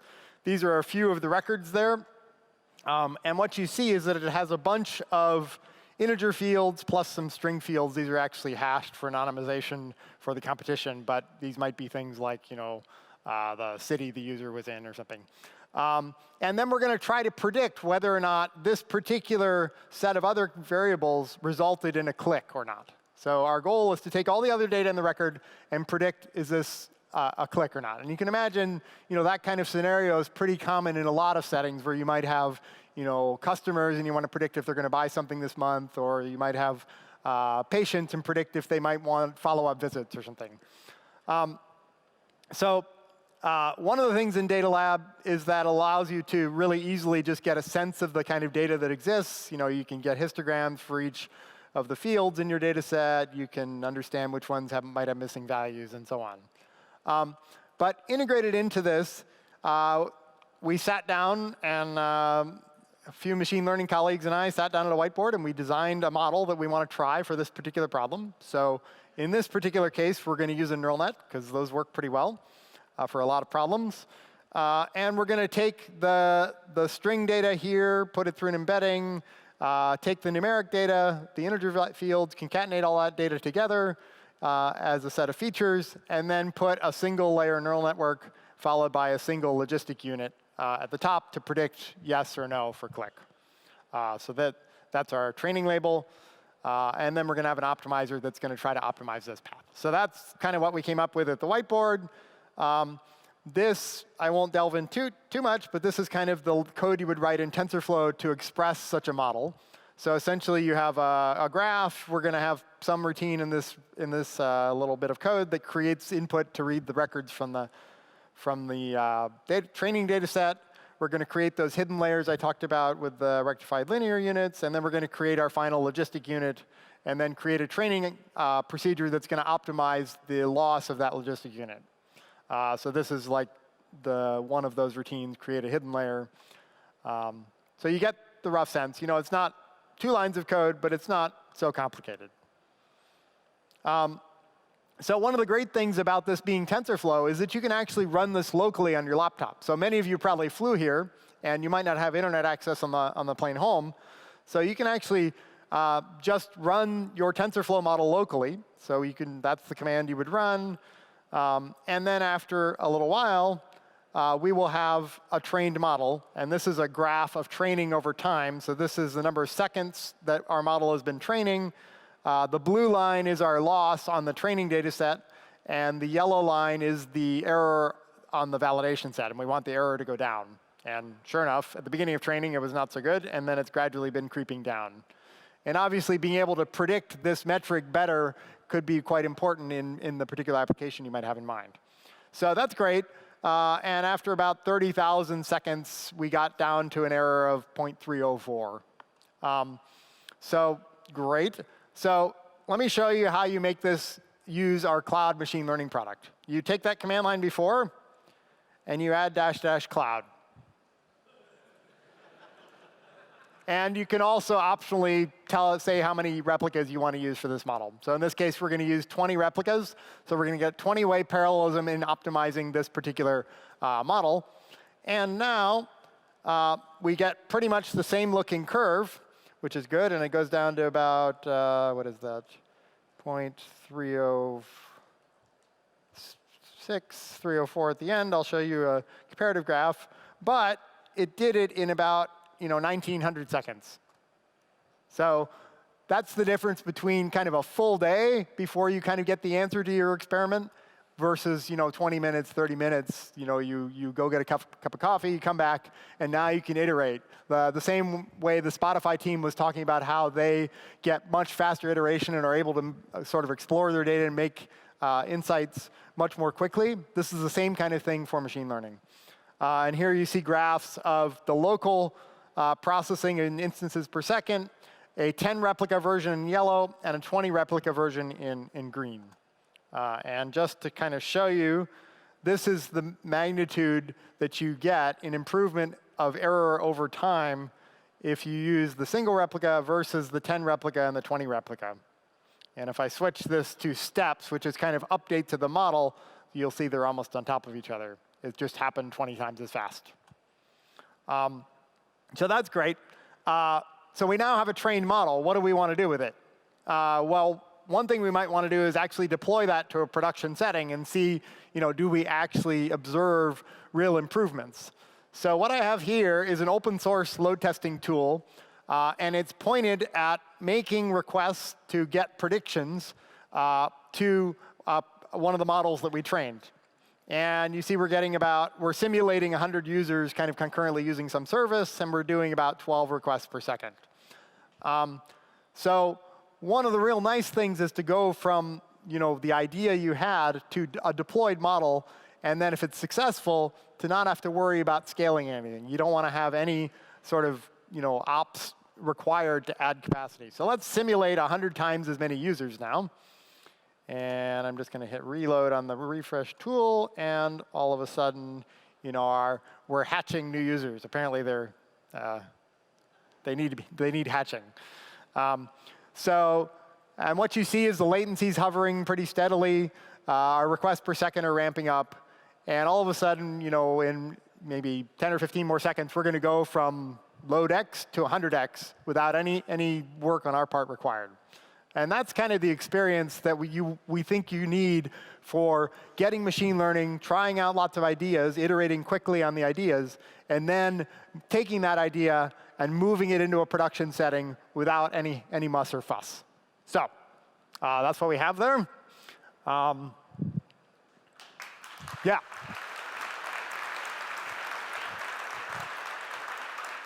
So we think that's going to be pretty exciting for lots of people. And we need kind of early users of this system to give us feedback so we can get it to be really robust and solid and even easier to use when we go to general availability. But it's in alpha as of today. So we have ready-to-use machine learned models, translate, vision, and the Cloud Speech API. This is an area we'll be building out more of. We think there's a lot more that can be done in this particular area. And then what I showed you today is our cloud machine learning product, which works in collaboration with all of our other products where you're already storing your data in our cloud. You want to start doing some data lab exploration, and then you want to train machine learning models. And using TensorFlow, you're not locked into our cloud platform. You can take that same model, run it on your desktop or on your own premises, deploy it on your own premises, deploy it in our cloud. It's very flexible and allows you to really move decide how you want to use this thing in your business. So we're really excited about this. So now the kind of tools we give you are really the kinds of things that allow you to do basic things like store and analyze the data. These kinds of tools are really going to be allowing you to get understanding of your data and really give you the insights you need to build the products you want. So thank you. And I'll welcome back Brian. Thanks, Jeff. So first, now we can say that all those demos were live. I didn't want to say that early because you know what happens if you tell you're showing live demos. And that was because the engineers and the product managers, they worked for months on these, and they really wanted you to see the technology and not just a lot of presentation. So thanks to all the teams that.